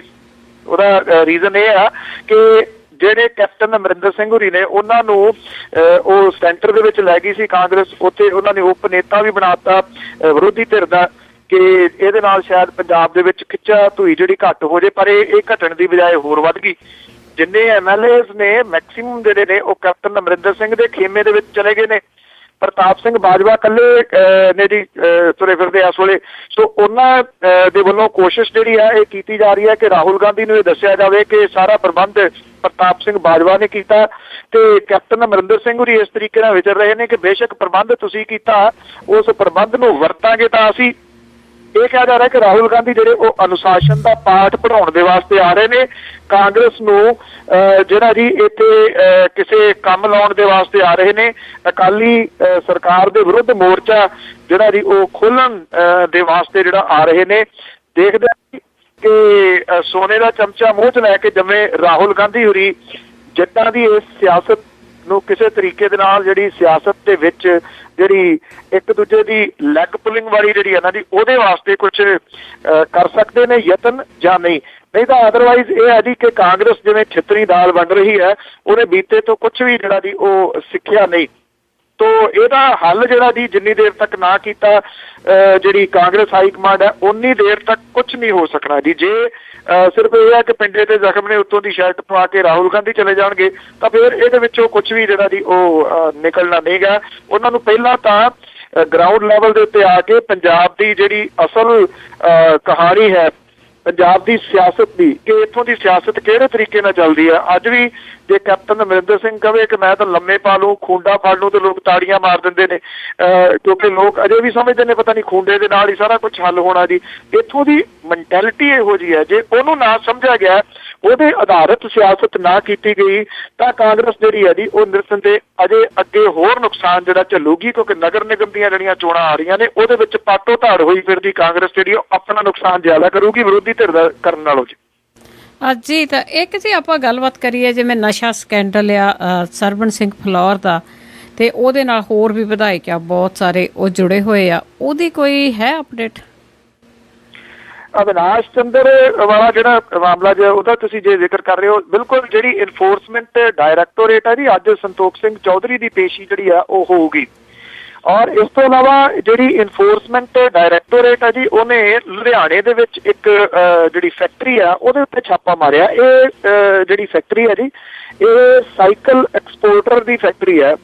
ਹੁਣ ਇੱਥੇ ਕਿਉਂ ਛਾਪਾ ਜਿਹੜਾ ਜੀ ਉਹ ਮਾਰਿਆ ਗਿਆ ਇਹਦਾ ਕੁਝ ਵੀ ਇਨਫੋਰਸਮੈਂਟ ਡਾਇਰੈਕਟੋਰੇਟ ਨੇ ਨਹੀਂ ਦੱਸਿਆ। 54 ਲੱਖ ਰੁਪਏ ਦੀ ਨਕਦੀ ਜਿਹੜੀ ਹੈ ਜੀ ਉਹ ਬਰਾਮਦ ਕੀਤੀ ਗਈ ਹੈ। ਕੰਪਿਊਟਰ ਤੇ ਹੋਰ ਦਸਤਾਵੇਜ਼ ਜਿਹੜੇ ਨੇ ਜੀ ਉਹ ਵੀ ਆਪਣੇ ਕਬਜ਼ੇ ਦੇ ਵਿੱਚ ਇਨਫੋਰਸਮੈਂਟ ਡਾਇਰੈਕਟੋਰੇਟ ਨੇ ਜਿਹੜੇ ਉਹ ਲਏ ਨੇ ਜੀ। ਇਹ ਨਾਈਸ ਐਕਸਪੋਰਟ ਹੈ ਜੀ ਫੋਕਲ ਪੁਆਇੰਟ ਦੇ ਵਿੱਚ ਇਹਨਾਂ ਦੇ ਘਰ ਦੇ ਉੱਤੇ ਜਿਹੜਾ ਜੀ ਉਹ ਛਾਪਾ ਮਾਰਿਆ ਗਿਆ। ਸ਼ਾਮ ਨਗਰ ਦੇ ਵਿੱਚ ਉਹਨਾਂ ਦਾ ਘਰ ਹੈ। ਇਹਦਾ ਮਤਲਬ ਇਹ ਹੈ ਜੀ ਕਿ ਇਹ ਜਿਹੜੀਆਂ ਤਾਰਾਂ ਨੇ ਕਿਤੇ ਨਾ ਕਿਤੇ ਅੱਗੇ ਤੋਂ ਅੱਗੇ ਕਈ ਹੋਰ ਪਾਸੇ ਵੱਲ ਨਿਕਲ ਰਹੀਆਂ ਨੇ। ਜਿਹੜਾ ਖਾਸ ਤੌਰ ਦੇ ਉੱਤੇ ਬਲੈਕ ਮਨੀ ਜਿਹੜੀ ਹੈ ਜੀ ਉਹਨੂੰ ਵਾਈਟ ਕਰਨ ਦੇ ਚੱਕਰ ਦੇ ਵਿੱਚ। ਬਲੈਕ ਮਨੀ ਵਾਈਟ ਕਿਵੇਂ ਆ ਜੀ, ਜਿਹੜੇ ਇਹ ਨਸ਼ੇ ਬਾਹਰਲੇ ਮੁਲਕਾਂ ਦੇ ਵਿੱਚ ਜਾਂਦੇ ਨੇ, ਉੱਥੋਂ ਜਿਹੜਾ ਪੈਸਾ ਆਉਂਦਾ ਜੀ ਉਹ ਹਵਾਲਾ ਦੇ ਰਾਹੀਂ ਆਉਂਦਾ। ਹਵਾਲਾ ਦੇ ਰਾਹੀਂ ਜਿਹੜਾ ਜੀ ਉਹਨੂੰ ਫਿਰ ਇੱਥੇ ਵਾਈਟ ਜਿਹੜਾ ਉਹ ਕੀਤਾ ਜਾਂਦਾ, ਵਾਈਟ ਸ਼ੋ ਜਿਹੜਾ ਜੀ ਉਹ ਹੋ ਜਾਂਦਾ। ਤਾਂ ਉਹਦੇ ਉੱਤੇ ਜਿਹੜੀ ਹੈ ਜੀ ਇਸ ਵੇਲੇ ਕੇਂਦਰਿਤ ਹੈ ਸਾਰੀ ਦੀ ਸਾਰੀ ਜਿਹੜੀ ਜਾਂਚ ਹੈ। ਅਵਿਨਾਸ਼ ਚੰਦਰ ਦੇ ਉੱਤੇ ਸ਼ਿਕੰਜਾ ਜਿਹੜਾ ਜੀ ਕਾਫੀ ਪੀਦਾ ਹੋ ਗਿਆ ਇਨਫੋਰਸਮੈਂਟ ਡਾਇਰੈਕਟੋਰੇਟ ਦਾ ਜੀ। ਹੁਣ ਕਹਾਣੀ ਇਹ ਹੈ ਜੀ ਕਿ ਸੈਂਟਰ ਦੇ ਵਿੱਚ ਜੋ ਮਰਜ਼ੀ ਕਹੀ ਜਾਂਦੀ ਕਿ ਸੈਂਟਰ ਵਾਲੀ ਸਰਕਾਰ ਤੋਂ ਖਾਸ ਤੌਰ ਦੇ ਉੱਤੇ ਪ੍ਰਧਾਨ ਮੰਤਰੀ ਨਰਿੰਦਰ ਮੋਦੀ ਤੋਂ ਕੋਈ ਆਸ ਨਹੀਂ ਹੈ ਕਿ ਇਸ ਗੱਲ ਦੇ ਵਾਸਤੇ ਅਕਾਲੀ ਦਲ ਦੀ ਸਪੋਰਟ ਕਰਨਗੇ ਵੀ ਨਾ ਕੋਈ ਕੁਛ ਵੀ ਬੰਦੇ ਆ, ਏਦਾਂ ਦਾ ਹੋਣਾ ਨਹੀਂ ਹੈ। ਅੱਜ ਹੀ ਤਾਂ ਤੁਸੀਂ ਇਨਫੋਰਸਮੈਂਟ ਡਾਇਰੈਕਟੋਰੇਟ ਦੀ ਗੱਲ ਕੀਤੀ, ਇਹਨਾਂ ਨੇ ਹਰਿਆਣੇ ਦੇ ਵਿੱਚ ਵੀ ਛਾਪਾ ਮਾਰਿਆ। ਛਾਪੇਮਾਰੀ ਜਿਹੜੀ ਹੈ ਜੀ ਉਹ ਨਿਰੰਤਰ ਹੋ ਰਹੀ ਹੈ। ਜਿਹੜੀ ਗੱਲਬਾਤ ਜਿਹੜੇ 4-5 ਘੰਟੇ ਜਿਹੜੀ ਪੁੱਛਿਆ ਗਿਆ ਜੀ ਸਰਵਨ ਸਿੰਘ ਫਲੌਰ ਤੋਂ, ਉਹਦੇ ਮੁੰਡੇ ਦਮਨਵੀਰ ਤੋਂ, ਕਿਉਂਕਿ ਦਮਨਵੀਰ ਦੀ ਜਿਹੜੀ ਇਨਵੋਲਵਮੈਂਟ ਹੈ, ਬੇਸ਼ੱਕ ਕਿਸੇ ਨੂੰ ਦੋਸ਼ੀ ਨਹੀਂ ਕਿਹਾ ਜਾ ਸਕਦਾ ਜਿੰਨੀ ਦੇਰ ਤੱਕ ਅਦਾਲਤ ਉਹਨੂੰ ਦੋਸ਼ੀ ਨਹੀਂ ਠਹਿਰਾ ਦਿੰਦੀ, ਪਰ ਦਮਨਵੀਰ ਦੀ ਜਿਹੜੀ ਸ਼ੈਤਾਨੀਅਤ ਹੈ ਜੀ ਉਹ ਉਹਦੇ ਚਿਹਰੇ ਤੋਂ ਝਲਕਦੀ ਹੈ। ਕਿਵੇਂ ਕੁਝ ਕੁ ਸਾਲਾਂ ਦੇ ਵਿੱਚ ਉਹਨੇ ਪੈਸਾ ਜਿਹੜਾ ਜੀ ਉਹ ਬਣਾਇਆ, ਜਾਂ ਅਵਿਨਾਸ਼ ਚੰਦਰ ਜਿਹੜਾ ਜੀ ਉਹਦੇ ਨੇੜਲੇ 2-3 ਸਾਥੀ ਨੇ, ਇੱਕ ਬਿੱਲਾ ਉਹ ਤਾਂ ਅੰਦਰ ਆ ਇਸ ਵੇਲੇ, ਇੱਕ ਭੋਲਾ, ਉਹ ਭੋਲਾ ਨਹੀਂ ਕਹਿੰਦੀ ਜਿਹੜਾ ਜਗਦੀਸ਼ ਭੋਲਾ, ਇਹ ਹੋਰ ਭੋਲਾ, ਭੋਲਿਆਂ ਨੇ ਬਹੁਤ ਵਕਤ ਪਾਇਆ ਜੀ, ਉਹ ਭੋਲਾ ਜਿਹੜਾ ਜੀ ਉਹਦੇ ਉੱਤੇ ਵੀ ਹੁਣ ਸ਼ਿਕੰਜਾ ਜਿਹੜਾ ਜੀ ਉਹ ਫੇਰ ਦੁਬਾਰਾ ਕੱਸਿਆ ਜਾ ਰਿਹਾ। ਸੋ ਇਹ ਜਿਹੜੇ ਛਾਪੇਮਾਰੀ ਹੋ ਰਹੀ ਹੈ ਜੀ ਇਹ ਇਹਨਾਂ ਦੇ ਵੱਲੋਂ ਦਿੱਤੀ ਗਈ ਕੁਝ ਜਿਹੜੀ ਇਨਫੋਰਮੇਸ਼ਨ ਹੈ ਜਿਹਦੇ ਤਹਿਤ ਇਹ ਛਾਪੇਮਾਰੀ ਜਿਹੜੀ ਆ ਉਹ ਹੋ ਰਹੀ ਹੈ ਜੀ। ਤੇ ਜੇ ਅੱਗੇ ਗੱਲ ਕਰੀਏ, ਇੱਕ ਕੋਲਕਾਤਾ ਦੀ ਜੇਲ੍ਹ ਦੇ ਵਿੱਚ ਨੌਜਵਾਨ ਮਾਰਿਆ ਗਿਆ ਸੀਗਾ, ਤੇ ਇਹ ਜਿਹੜੀ ਉਸ ਦੀ ਮੌਤ ਹੈ ਉਹ ਸ਼ੱਕ ਦੇ ਘੇਰੇ ਵਿੱਚ ਚੱਲ ਰਹੀ ਹੈ। ਪ੍ਰੀਤ ਹੈ ਜੀ ਇਸ ਮੁੰਡੇ ਦਾ ਅਸਲ ਨਾਂ, ਪਰ ਹੈਪੀ ਸਿੰਘ ਦੇ ਨਾਂ ਦੇ ਉੱਤੇ ਹੀ ਉਹ ਜਿਹੜਾ ਜਾਣਿਆ ਜਾਂਦਾ। ਦਿੱਲੀ ਦਾ ਸੀਗਾ ਜੀ ਅਸਲ ਦੇ ਵਿੱਚ, ਮੂਲ ਰੂਪ ਦੇ ਵਿੱਚ ਇਹ ਮੁੰਡਾ। ਇਹ ਕੁਝ ਮਾਮਲਿਆਂ ਦੇ ਵਿੱਚ ਜੇਲ੍ਹ ਦੇ ਵਿੱਚ ਸਜ਼ਾ ਜਿਹੜੀ ਆ ਉਹ ਭੁਗਤ ਰਿਹਾ ਸੀਗਾ। ਛੋਟੇ ਹੁੰਦਿਆਂ ਇਹਨੂੰ ਅਪਰਾਧ ਦੀ ਦੁਨੀਆ ਦੇ ਵਿੱਚ ਸ਼ਾਮਲ ਕਰ ਲਿਆ ਗਿਆ। ਜੇਲ੍ਹਾਂ ਦੇ ਅੰਦਰ ਰਹਿੰਦਿਆਂ ਇਹਨੇ ਜਿਹੜਾ ਸੀਗਾ ਜੀ ਉਹ ਨਸ਼ਿਆਂ ਦੇ ਕੁਝ ਵਪਾਰੀਆਂ ਦੀ ਜਾਣਕਾਰੀ ਜਿਹੜੀ ਸੀ ਉਹ ਹਾਸਲ ਕਰ ਲਈ। ਉਦੋਂ ਬਾਅਦ ਇਹਨੇ ਜਿਹੜਾ ਜੀ ਇਹ ਚਿੱਠੀਆਂ ਕੁਝ ਲਿਖੀਆਂ। ਪੱਛਮੀ ਬੰਗਾਲ ਦੀ ਮੁੱਖ ਮੰਤਰੀ ਮਮਤਾ ਬੈਨਰਜੀ ਨੂੰ ਵੀ ਉਹਨੇ ਚਿੱਠੀ ਲਿਖੀ, ਉਹਨੇ ਪ੍ਰਧਾਨ ਮੰਤਰੀ ਤੱਕ ਨੂੰ ਜਿਹੜਾ ਜੀ ਉਹ ਚਿੱਠੀ ਲਿਖੀ, ਗ੍ਰਹਿ ਮੰਤਰੀ ਨੂੰ ਚਿੱਠੀ ਲਿਖੀ, ਸ਼ਸ਼ੀ ਕਾਂਤ ਨੂੰ ਜਿਹੜੀ ਚਿੱਠੀ ਸੀ ਉਹ ਲਿਖੀ, ਔਰ ਇਹ ਲਿਖਿਆ ਕਿ ਉਹਦੇ ਕੋਲੇ ਬੜੀ ਸਾਰੀ ਇਨਫੋਰਮੇਸ਼ਨ ਹੈ ਪਰ ਉਹਦੀ ਜਾਨ ਨੂੰ ਖਤਰਾ ਜਿਹੜਾ ਜੀ ਉਹ ਬਣਿਆ ਹੋਇਆ। ਜਿਹੜਾ ਹੈਪੀ ਸਿੰਘ ਸੀਗਾ ਜੀ ਇਲੀਗਲ ਤਰੀਕੇ ਦੇ ਨਾਲ ਆਪਣੀ ਫੇਸਬੁੱਕ ਉਹਨੇ ਪੇਜ ਜਿਹੜਾ ਸੀਗਾ ਜੇਲ੍ਹ ਦੇ ਵਿੱਚੋਂ ਅਪਡੇਟ ਕਰਦਾ ਸੀਗਾ ਕਿਸੇ ਹੋਰ ਦੇ ਨਾਮ ਦੇ ਥੱਲੇ, ਹੈਪੀ ਸਿੰਘ ਦੇ ਨਾਂ ਦੇ ਉੱਤੇ ਉਹ ਨਹੀਂ ਸੀ ਜਿਹੜਾ ਕਰਦਾ ਜੀ। ਔਰ ਇੱਥੇ ਹੀ ਇਸ ਫੇਸਬੁੱਕ ਦੇ ਰਾਹੀਂ ਜਿਹੜੀ ਇੰਗਲੈਂਡ ਤੋਂ ਇੱਕ ਲੜਕੀ ਹੈ ਜੀ, ਉਹ ਫੇਸਬੁੱਕ ਦੇ ਰਾਹੀਂ ਉਹਨੂੰ ਜਾਣਨ ਲੱਗੀ। ਅਮਨਦੀਪ ਦੇ ਨਾਂ ਤੇ ਉਹਨੇ ਆਈਡੀ ਬਣਾਈ ਹੋਈ ਸੀਗੀ ਇਸ ਲੜਕੇ ਨੇ, ਤੇ ਉਹ ਜਿਹੜੀ ਲੜਕੀ ਸੀਗੀ ਜੀ ਉਹਨੂੰ ਇਹ ਪਤਾ ਲੱਗਿਆ ਕਿ ਇਸ ਤਰੀਕੇ ਨਾਲ ਇਹਦੇ ਕੋਲੇ ਇਨਫੋਰਮੇਸ਼ਨ ਆ, ਇਹਦੀ ਜਾਨ ਨੂੰ ਖਤਰਾ ਹੈ। ਹਿਊਮਨ ਰਾਈਟਸ ਦੇ ਵਾਸਤੇ ਕੰਮ ਕਰਦੀ ਆ ਪਾਓਲਾ ਜਿਹੜੀ ਹੈ ਜੀ ਇੱਥੇ ਉਹਨੇ ਇਹ ਸਾਰੀ ਫਿਰ ਜਦੋਂ ਹੁਣ ਕਿਉਂਕਿ ਇਹਦਾ ਹੋ ਗਿਆ ਜੀ ਕਤਲ ਜਿਹੜਾ ਸੀਗਾ ਹੈਪੀ ਸਿੰਘ ਦਾ ਕੋਲਕਾਤਾ ਦੀ ਜੇਲ੍ਹ ਦੇ ਵਿੱਚ, ਜਿੱਥੇ ਵੇਟ ਲਿਫਟਿੰਗ ਵਾਲੀਆਂ ਜਿਹੜੇ ਹੁੰਦੇ ਨੇ ਜੀ ਵੇਟ, ਉਹ ਮਾਰ ਕੇ ਇਹਦਾ ਕਤਲ ਕੀਤਾ ਗਿਆ ਬੜਾ ਬੇਰਹਿਮੀ ਦੇ ਨਾਲ। ਵੇਟ ਵਾਲੀਆਂ ਚੀਜ਼ਾਂ ਜੇਲ੍ਹ 'ਚ ਕਿਵੇਂ ਚਲੇ ਗਈਆਂ ਇਹ ਆਪਣੇ ਆਪ ਦੇ ਵਿੱਚ ਇੱਕ ਭੇਦ ਹੈ। ਇਹ ਕਿਹਾ ਜਾ ਰਿਹਾ ਕਿ ਹੈਪੀ ਸਿੰਘ ਜਿਹੜਾ ਸੀਗਾ ਜੀ ਇਹ ਜੇਲ੍ਹ ਦੇ ਵਿੱਚ ਬੜਾ ਫੇਮਸ ਸੀਗਾ ਕੈਦੀਆਂ ਦੇ ਵਿੱਚ। ਇੱਕ ਤਾਂ ਉਹ ਪੇਂਟਿੰਗ ਕਰਦਾ ਸੀਗਾ, ਕਵਿਤਾ ਲਿਖਦਾ ਸੀਗਾ, ਜਿੰਨੇ ਜੇਲ੍ਹ ਦੇ ਕੈਦੀ ਨੇ ਉਹਨਾਂ ਨੂੰ ਯੋਗਾ ਕਰਵਾਉਂਦਾ ਸੀਗਾ। ਉਹਦਾ ਬੜਾ ਚੰਗਾ ਰਿਕਾਰਡ ਜਿਹੜਾ ਜੀ ਉਹ ਜੇਲ੍ਹ ਦੇ ਵਿੱਚ ਕਿਹਾ ਜਾ ਰਿਹਾ। ਫਿਰ ਵੀ ਉਹਦਾ ਕਤਲ ਜਿਹੜਾ ਜੀ ਉਹ ਹੋ ਗਿਆ। ਹੁਣ ਚੰਡੀਗੜ੍ਹ ਦੇ ਐਡਵੋਕੇਟ ਨੇ ਭੁਪਿੰਦਰ ਸਿੰਘ ਗਿੱਲ, ਉਹ ਇਸ ਕੇਸ ਨੂੰ ਜਿਹੜਾ ਜੀ ਉਹ ਦੇਖ ਰਹੇ ਨੇ, ਉਹ ਸਾਰਾ ਇਹਦਾ ਕਰ ਰਹੇ ਨੇ ਕਿ ਇਹ ਸਾਰਾ ਕੇਸ ਅਸਲ ਦੇ ਵਿੱਚ ਕੀ ਹੈ, ਉਹਨਾਂ ਦੇ ਜਿਹੜਾ ਸੀਗਾ ਉਹ ਕਿਵੇਂ ਇਹ ਸੰਪਰਕ ਦੇ ਵਿੱਚ ਆਇਆ, ਤੇ ਇਹਦੀਆਂ ਕੁਝ ਅੰਦਰੂਨੀ ਗੰਢਾਂ ਜਿਹੜੀਆਂ ਨੇ ਉਹ ਦੱਸਣਗੇ ਕਿ ਕਿਵੇਂ ਇਹਨੂੰ ਜਿਹੜਾ ਜੀ ਬਿਲੇ ਲਾ ਦਿੱਤਾ ਗਿਆ ਹੈਪੀ ਸਿੰਘ। ਜੀ ਤੇ ਅੱਗੇ ਗੱਲ ਕਰੀਏ ਜੀ, ਸੰਗਰੂਰ ਜ਼ਿਲ੍ਹੇ ਦੇ ਵਿੱਚ ਵੀ ਜਿਹੜੇ 3 ਨੌਜਵਾਨ ਆ ਉਹਨਾਂ ਦੀ ਵੀ ਮੌਤ ਹੈ ਭੇਤ ਭਰੀ ਹਾਲਤ ਵਿੱਚ ਹੋਈ ਆ। ਬੜੇ ਉਦਾਸੀ ਵਾਲੀਆਂ ਖਬਰਾਂ ਆਉਂਦੀਆਂ ਨੇ ਜੀ ਜਦੋਂ ਇਦਾਂ ਦੀ ਗੱਲ ਜਿਹੜੀ ਆ ਉਹ ਆਉਂਦੀ ਹੈ। ਤੁਹਾਨੂੰ ਪਤਾ ਹੀ ਹੈ ਕਿ ਕਿਹੜੀ ਵਜ੍ਹਾ ਕਰਕੇ ਜਿਹੜੇ ਆ ਜੀ ਇਹ ਡੈਥ ਜਿਹੜੀਆਂ ਨੇ ਉਹ ਹੋ ਰਹੀਆਂ ਨੇ। ਪਿੰਡ ਤੁੰਗਾ ਦੇ ਰਹਿਣ ਵਾਲੇ ਸੀਗੇ ਜੀ 3 ਨੌਜਵਾਨ। ਇੱਕ ਪਰਿਵਾਰ ਵਾਲੇ ਕਹਿੰਦੇ ਵੀ ਕਿ ਇਹਨਾਂ ਦੀ ਸਿਹਤ ਜਿਹੜੀ ਸੀ ਉਹ ਵਿਗੜ ਗਈ। 2 ਦਿਨਾਂ ਦੇ ਦੌਰਾਨ 3 ਨੌਜਵਾਨਾਂ ਦੀ ਮੌਤ ਜਿਹੜੀ ਆ ਜੀ ਉਹਨੇ ਨਾ ਸਿਰਫ ਪਿੰਡ ਨੂੰ ਵੜ ਕੇ ਨੇੜੇ ਤੇੜੇ ਦੇ ਹਲਕਾ ਜਿਹੜਾ ਜੀ ਉਹਨੂੰ ਝੰਜੋੜ ਕੇ ਰੱਖ ਦਿੱਤਾ ਜੀ। ਮੌਤ ਦਾ ਕਾਰਨ ਜਿਹੜੇ ਪਰਿਵਾਰ ਨੇ ਉਹ ਕਹਿੰਦੇ ਨੇ ਕਿ ਅਚਾਨਕ ਤਬੀਅਤ ਜਿਹੜੀ ਖਰਾਬ ਹੋ ਗਈ। ਅਚਾਨਕ ਤਬੀਅਤ ਖਰਾਬ ਕਿਵੇਂ ਹੋਈ ਇਹਦਾ ਕੁਝ ਨਹੀਂ ਦੱਸਿਆ ਜਾ ਰਿਹਾ ਜੀ। ਇਹਨਾਂ ਨੂੰ ਹਸਪੀਟਲ ਵਿੱਚ ਦਾਖਲ ਕਰਵਾਇਆ ਗਿਆ। ਇਹਦੇ ਵਿੱਚੋਂ ਜਿਹੜੀ ਸੀਗੀ ਜੀ ਹਰਪ੍ਰੀਤ ਦੀ ਮੌਤ ਹੋ ਗਈ, ਉਹਨੂੰ ਤਾਂ ਹਸਪਤਾਲ ਲਿਜਾਣ ਦਾ ਮੌਕਾ ਵੀ ਨਹੀਂ ਮਿਲਿਆ ਜੀ। ਜਿਹੜਾ ਦੂਜਾ ਦਲਵੀਰ ਸਿੰਘ ਸੀਗਾ, ਉਹਦੀ ਵੀ ਤਬੀਅਤ ਖਰਾਬ ਹੋਈ, ਉਹਨੂੰ ਇੱਕ ਪ੍ਰਾਈਵੇਟ ਹਸਪੀਟਲ ਦੇ ਵਿੱਚ ਦਾਖਲ ਕਰਵਾਇਆ ਗਿਆ, ਬਾਅਦ ਦੇ ਵਿੱਚ ਉਹਨੂੰ PGI ਚੰਡੀਗੜ੍ਹ ਰੈਫਰ ਕੀਤਾ ਗਿਆ, ਰਾਹ ਦੇ ਵਿੱਚ ਹੀ ਉਹਦੀ ਜਿਹੜੀ ਸੀ ਉਹ ਡੈਥ ਹੋ ਗਈ। ਇਹਨਾਂ ਵਿੱਚੋਂ ਦਲਵੀਰ ਤੇ ਹਰਪ੍ਰੀਤ ਇੱਕੋ ਪਰਿਵਾਰ ਦੇ ਸੀਗੇ ਜੀ, ਆਪਸ ਦੇ ਵਿੱਚ ਚਾਚੇ ਤਾਏ ਦੇ ਪੁੱਤ ਸੀਗੇ। ਔਰ ਜਿਹੜਾ ਤੀਸਰਾ ਸੀਗਾ ਜੀ, ਉਹਦੀ ਵੀ ਡੈਥ ਇਸੇ ਤਰੀਕੇ ਦੇ ਨਾਲ ਜਿਹੜੀ ਆ ਜੀ ਉਹ ਭੇਤ ਭਰੇ ਹਾਲਾਤ ਦੇ ਵਿੱਚ ਹੋਈ ਹੈ। ਹਾਲਾਂਕਿ ਗੱਲਾਂ ਇਹ ਵੀ ਚੱਲ ਰਹੀਆਂ ਨੇ ਕਿ ਇਹਨਾਂ ਨੇ ਨਸ਼ੇ ਦੇ ਵਾਸਤੇ ਸਪਿਰਿਟ ਪੀ ਲਈ ਸੀਗੀ ਜੀ। ਸਪਿਰਿਟ ਤੋਂ ਇਲਾਵਾ ਸ਼ਾਇਦ ਜਿਹੜੀ ਦੂਜੀ ਗੱਲ ਚੱਲ ਰਹੀ ਹੈ ਕਿ ਓਵਰਡੋਜ਼ ਦੇ ਨਾਲ ਇਹਨਾਂ ਦੀ ਡੈਥ ਜਿਹੜੀ ਆ ਉਹ ਹੋਈ ਹੈ। ਬਸ ਓਵਰਡੋਜ਼ ਜਿਹੜੀ ਇਹਨਾਂ ਦੀ ਅਸਲ ਦੇ ਵਿੱਚ ਉਹ ਮੌਤ ਦਾ ਕਾਰਨ ਬਣ ਰਹੀ ਹੈ। ਮੇਰਾ ਖਿਆਲ ਇੱਕ ਰਿਪੋਰਟ ਤੁਸੀਂ ਪੜ੍ਹ ਲਈ ਹੋਣੀ ਹੈ ਵੈਨਕੂਵਰ ਵਾਲੀ ਵੀ, ਕਿ ਉੱਥੇ ਹਾਲਾਤ ਜਿਹੜੇ ਨੇ ਉਹ ਕਿਹੋ ਜਿਹੇ ਬਣ ਰਹੇ ਨੇ। ਉੱਥੇ ਵੈਨਕੂਵਰ ਦੇ ਹਸਪੀਟਲ ਦੇ ਵਿੱਚ ਹਫ਼ਤੇ ਦੇ ਵਿੱਚ 16 ਲੋਕ ਜਿਹੜੇ ਨੇ ਉਹ ਓਵਰਡੋਜ਼ ਦੇ ਕਰਕੇ ਆ ਰਹੇ ਨੇ। ਸੋ ਇਹ ਜਿਹੜਾ ਜੀ ਜ਼ਹਿਰ ਜਿਹੜਾ ਉਹ ਹਰ ਘਰ ਦੇ ਵਿੱਚ 70 ਜਿਹੜਾ ਉਹ ਵਿਛਾਈ ਜਾ ਰਿਹਾ, ਚਾਹੇ ਪੰਜਾਬ ਹੈ ਤੇ ਚਾਹੇ ਕੈਨੇਡਾ ਅਮਰੀਕਾ ਦੇ ਉਹ ਇਲਾਕੇ ਨੇ ਜਿੱਥੇ ਪੰਜਾਬੀ ਵਸੋਂ ਬਹੁਤ ਹੈ। ਹਾਂਜੀ ਬਿਲਕੁਲ, ਜਿੱਥੇ ਜਿੱਥੇ ਪੰਜਾਬੀ ਗਏ ਨੇ ਤੇ ਡਰੱਗ ਵੀ ਪਿੱਛੇ ਪਿੱਛੇ ਗਈ ਆ, ਤੇ ਉੱਥੇ ਹੀ ਪਿੱਛੇ ਪਿੱਛੇ ਜਿਹੜੀਆਂ ਇਹ ਡਰੱਗ ਦੇ ਨਾਲ ਜਿਹੜੀਆਂ ਹਾਲਾਤ ਬਦਲ ਗਏ ਆ, ਉਹ ਹਸਪੀਟਲਾਂ ਦੇ ਵਿੱਚ ਪਹੁੰਚ ਗਏ ਆ। ਤੇ ਅੱਗੇ ਗੱਲ ਕਰਦੇ ਹਾਂ ਜੀ, 4 ਸਾਲਾਂ ਦੇ ਵਿੱਚ ਕਹਿੰਦੇ ਕਿ ਜਦ ਮਨਮੋਹਨ ਸਿੰਘ ਸੀਗੇ, ਉਹਨਾਂ ਨੇ 10 ਅਰਬ ਰੁਪਈਆ ਪੰਜਾਬ ਦੀਆਂ ਸੜਕਾਂ ਬਣਾਉਣ ਲਈ ਦਿੱਤਾ। ਕੀ ਪੰਜਾਬ ਦੀਆਂ ਸੜਕਾਂ 10 ਅਰਬ ਨਾਲ ਬਣੀਆਂ ਲੱਗਦੀਆਂ ਤੁਹਾਨੂੰ? ਇੱਥੇ ਜੋ ਹਾਲਾਤ ਨੇ ਪੰਜਾਬ ਦੇ ਪਿੱਛੇ ਦੇ, ਜਦੋਂ ਹਰਿਆਣੇ ਦੇ ਵਿੱਚ ਚੋਣ ਪ੍ਰਚਾਰ ਕਰਦੇ ਆ, ਬਾਦਲ ਸਾਹਿਬ ਆਪਣੀ ਝੰਡਾ ਚੁੱਕ ਕੇ ਦਿਖਾਉਂਦੇ ਸੀਗੇ ਬੈਲਟ ਲਾਈ ਹੋਈ, ਕਿ ਮੈਂ ਦੇਖੋ ਜੀ ਬੈਲਟ ਲਾਈ ਹੈ, ਹਰਿਆਣੇ ਦੀਆਂ ਸੜਕਾਂ ਦਾ ਇੰਨਾ ਮੰਦਾ ਹਾਲ ਹੈ। ਉਦੋਂ ਵੀ ਕਿਹਾ ਸੀਗਾ ਕਿ ਅੱਧਾ ਪੰਜਾਬ ਬੈਲਟਾਂ ਲਾਈ ਫਿਰਦਾ, ਕਦੀ ਉਹਨਾਂ ਨੂੰ ਵੀ ਦੇਖ ਲਓ ਕਿ ਉਹਨਾਂ ਦੇ ਹਾਲਾਤ ਜਿਹੜੇ ਨੇ ਉਹ ਕੀ ਬਣੇ ਹੋਏ ਨੇ। ਇੱਥੇ ਸੜਕਾਂ ਦੇ ਉੱਤੇ ਜਾ ਕੇ ਤਾਂ ਦੇਖੋ ਜੀ, ਇਹ ਨਹੀਂ ਪਤਾ ਲੱਗਦਾ ਜੀ ਸੜਕਾਂ ਤੇ ਟੋਏ ਨੇ ਜਾਂ ਟੋਇਆਂ ਤੇ ਸੜਕਾਂ ਬਣਾਈਆਂ ਹੋਈਆਂ ਨੇ। ਇਹ ਜਿਹੜਾ ਪੈਸਾ ਆਇਆ ਜੀ 4 ਸਾਲਾਂ ਦੇ ਵਿੱਚ 10 ਅਰਬ ਰੁਪਈਆ ਜਿਹੜਾ ਜੀ ਉਹ ਮਨਮੋਹਨ ਸਿੰਘ ਸਰਕਾਰ ਨੇ ਸਿਰਫ ਸੜਕਾਂ ਬਣਾਉਣ ਦੇ ਵਾਸਤੇ ਜਿਹੜਾ ਜੀ ਉਹ ਅਕਾਲੀ BJP ਸਰਕਾਰ ਨੂੰ ਜਿਹੜਾ ਜੀ ਉਹ ਦਿੱਤਾ ਜੀ।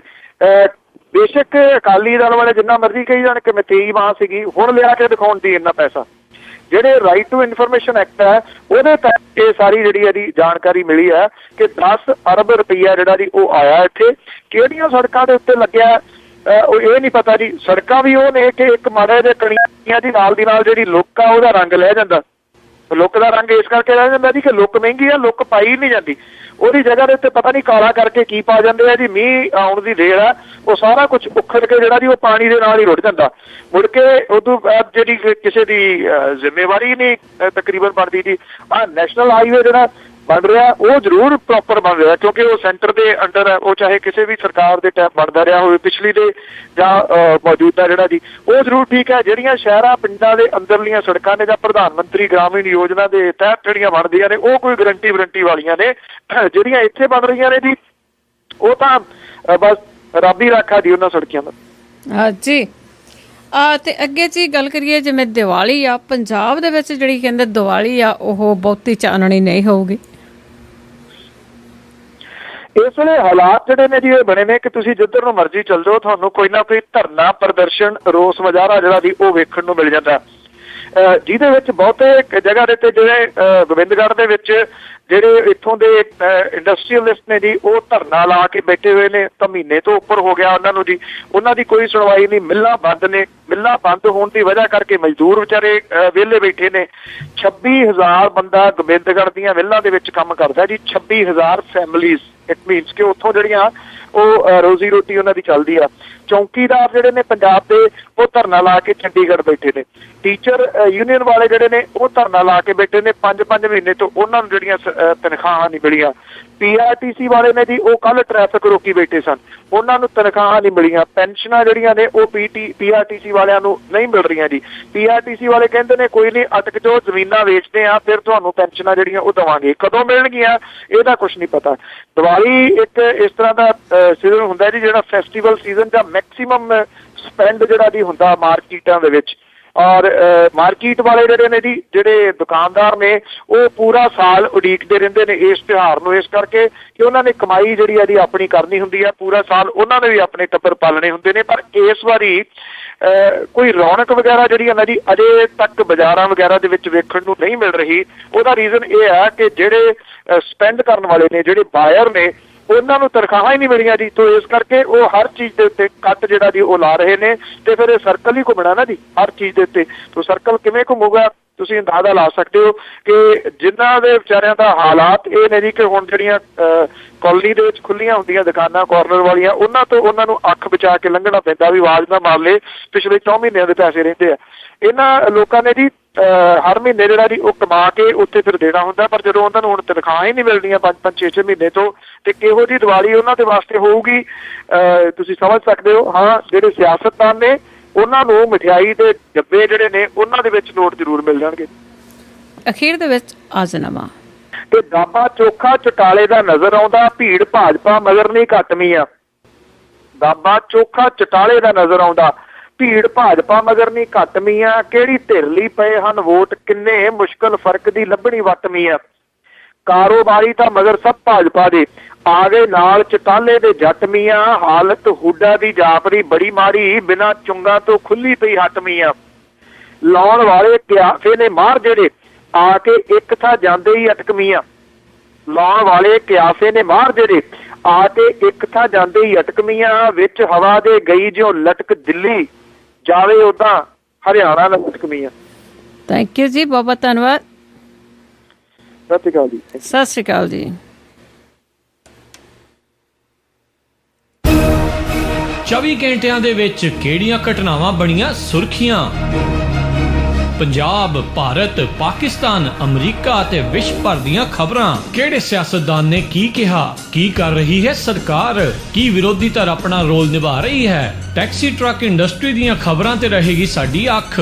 ਮੌਸਮ ਦੀ ਜਾਣਕਾਰੀ, ਸਟਾਕ ਮਾਰਕੀਟ ਦੇ ਵਿੱਚ ਉਤਰਾਵ ਚੜਾਵ, ਡਾਲਰ ਪਾਉਂਡ ਦਾ ਭਾਅ, ਜਾਣਾਂਗੇ ਇਹ ਸਾਰਾ ਕੁਝ। ਇਹ ਸਾਰੀਆਂ ਖਬਰਾਂ ਪੰਜਾਬੀ ਦੇ ਵਿੱਚ ਤੁਹਾਡੇ ਲਈ ਪੇਸ਼ ਕਰਨਗੇ। ਸਤਿ ਸ਼੍ਰੀ ਅਕਾਲ ਦੋਸਤੋ, ਮੈਂ ਹਾਂ ਬਲਤੇਜ ਪੰਨੂ ਪੰਜਾਬ ਤੋਂ। ਟੈਲੀਸੋਟੋ ਮੈਂ ਚੰਡੀਗੜ੍ਹ ਤੋਂ ਸੁਸ਼ੀਲ ਦੁਸਾਂਝ। ਬਿਊਰੋ ਦਫ਼ਤਰ ਸ਼ਿਵਪੁਰਾ ਪਾਕਿਸਤਾਨ ਤੋਂ ਮਸੂਦ ਮਲੀ ਬੜਾ ਅਦਬ ਭਰਿਆ ਤਨੀਕਾ ਜਿਹਾ ਸਲਾਮ ਪੇਸ਼ ਕਰਦਾ ਹੈ, ਕਬੂਲ ਕਰੋ। ਸ੍ਰੀ ਮੁਕਤਸਰ ਸਾਹਿਬ ਤੋਂ ਜਸਵਿੰਦਰ ਸਿੰਘ ਬਿੱਟਾ ਵੱਲੋਂ ਪਿਆਰ ਭਰੀ ਨਿੱਘੀ ਸਤਿ ਸ੍ਰੀ ਅਕਾਲ।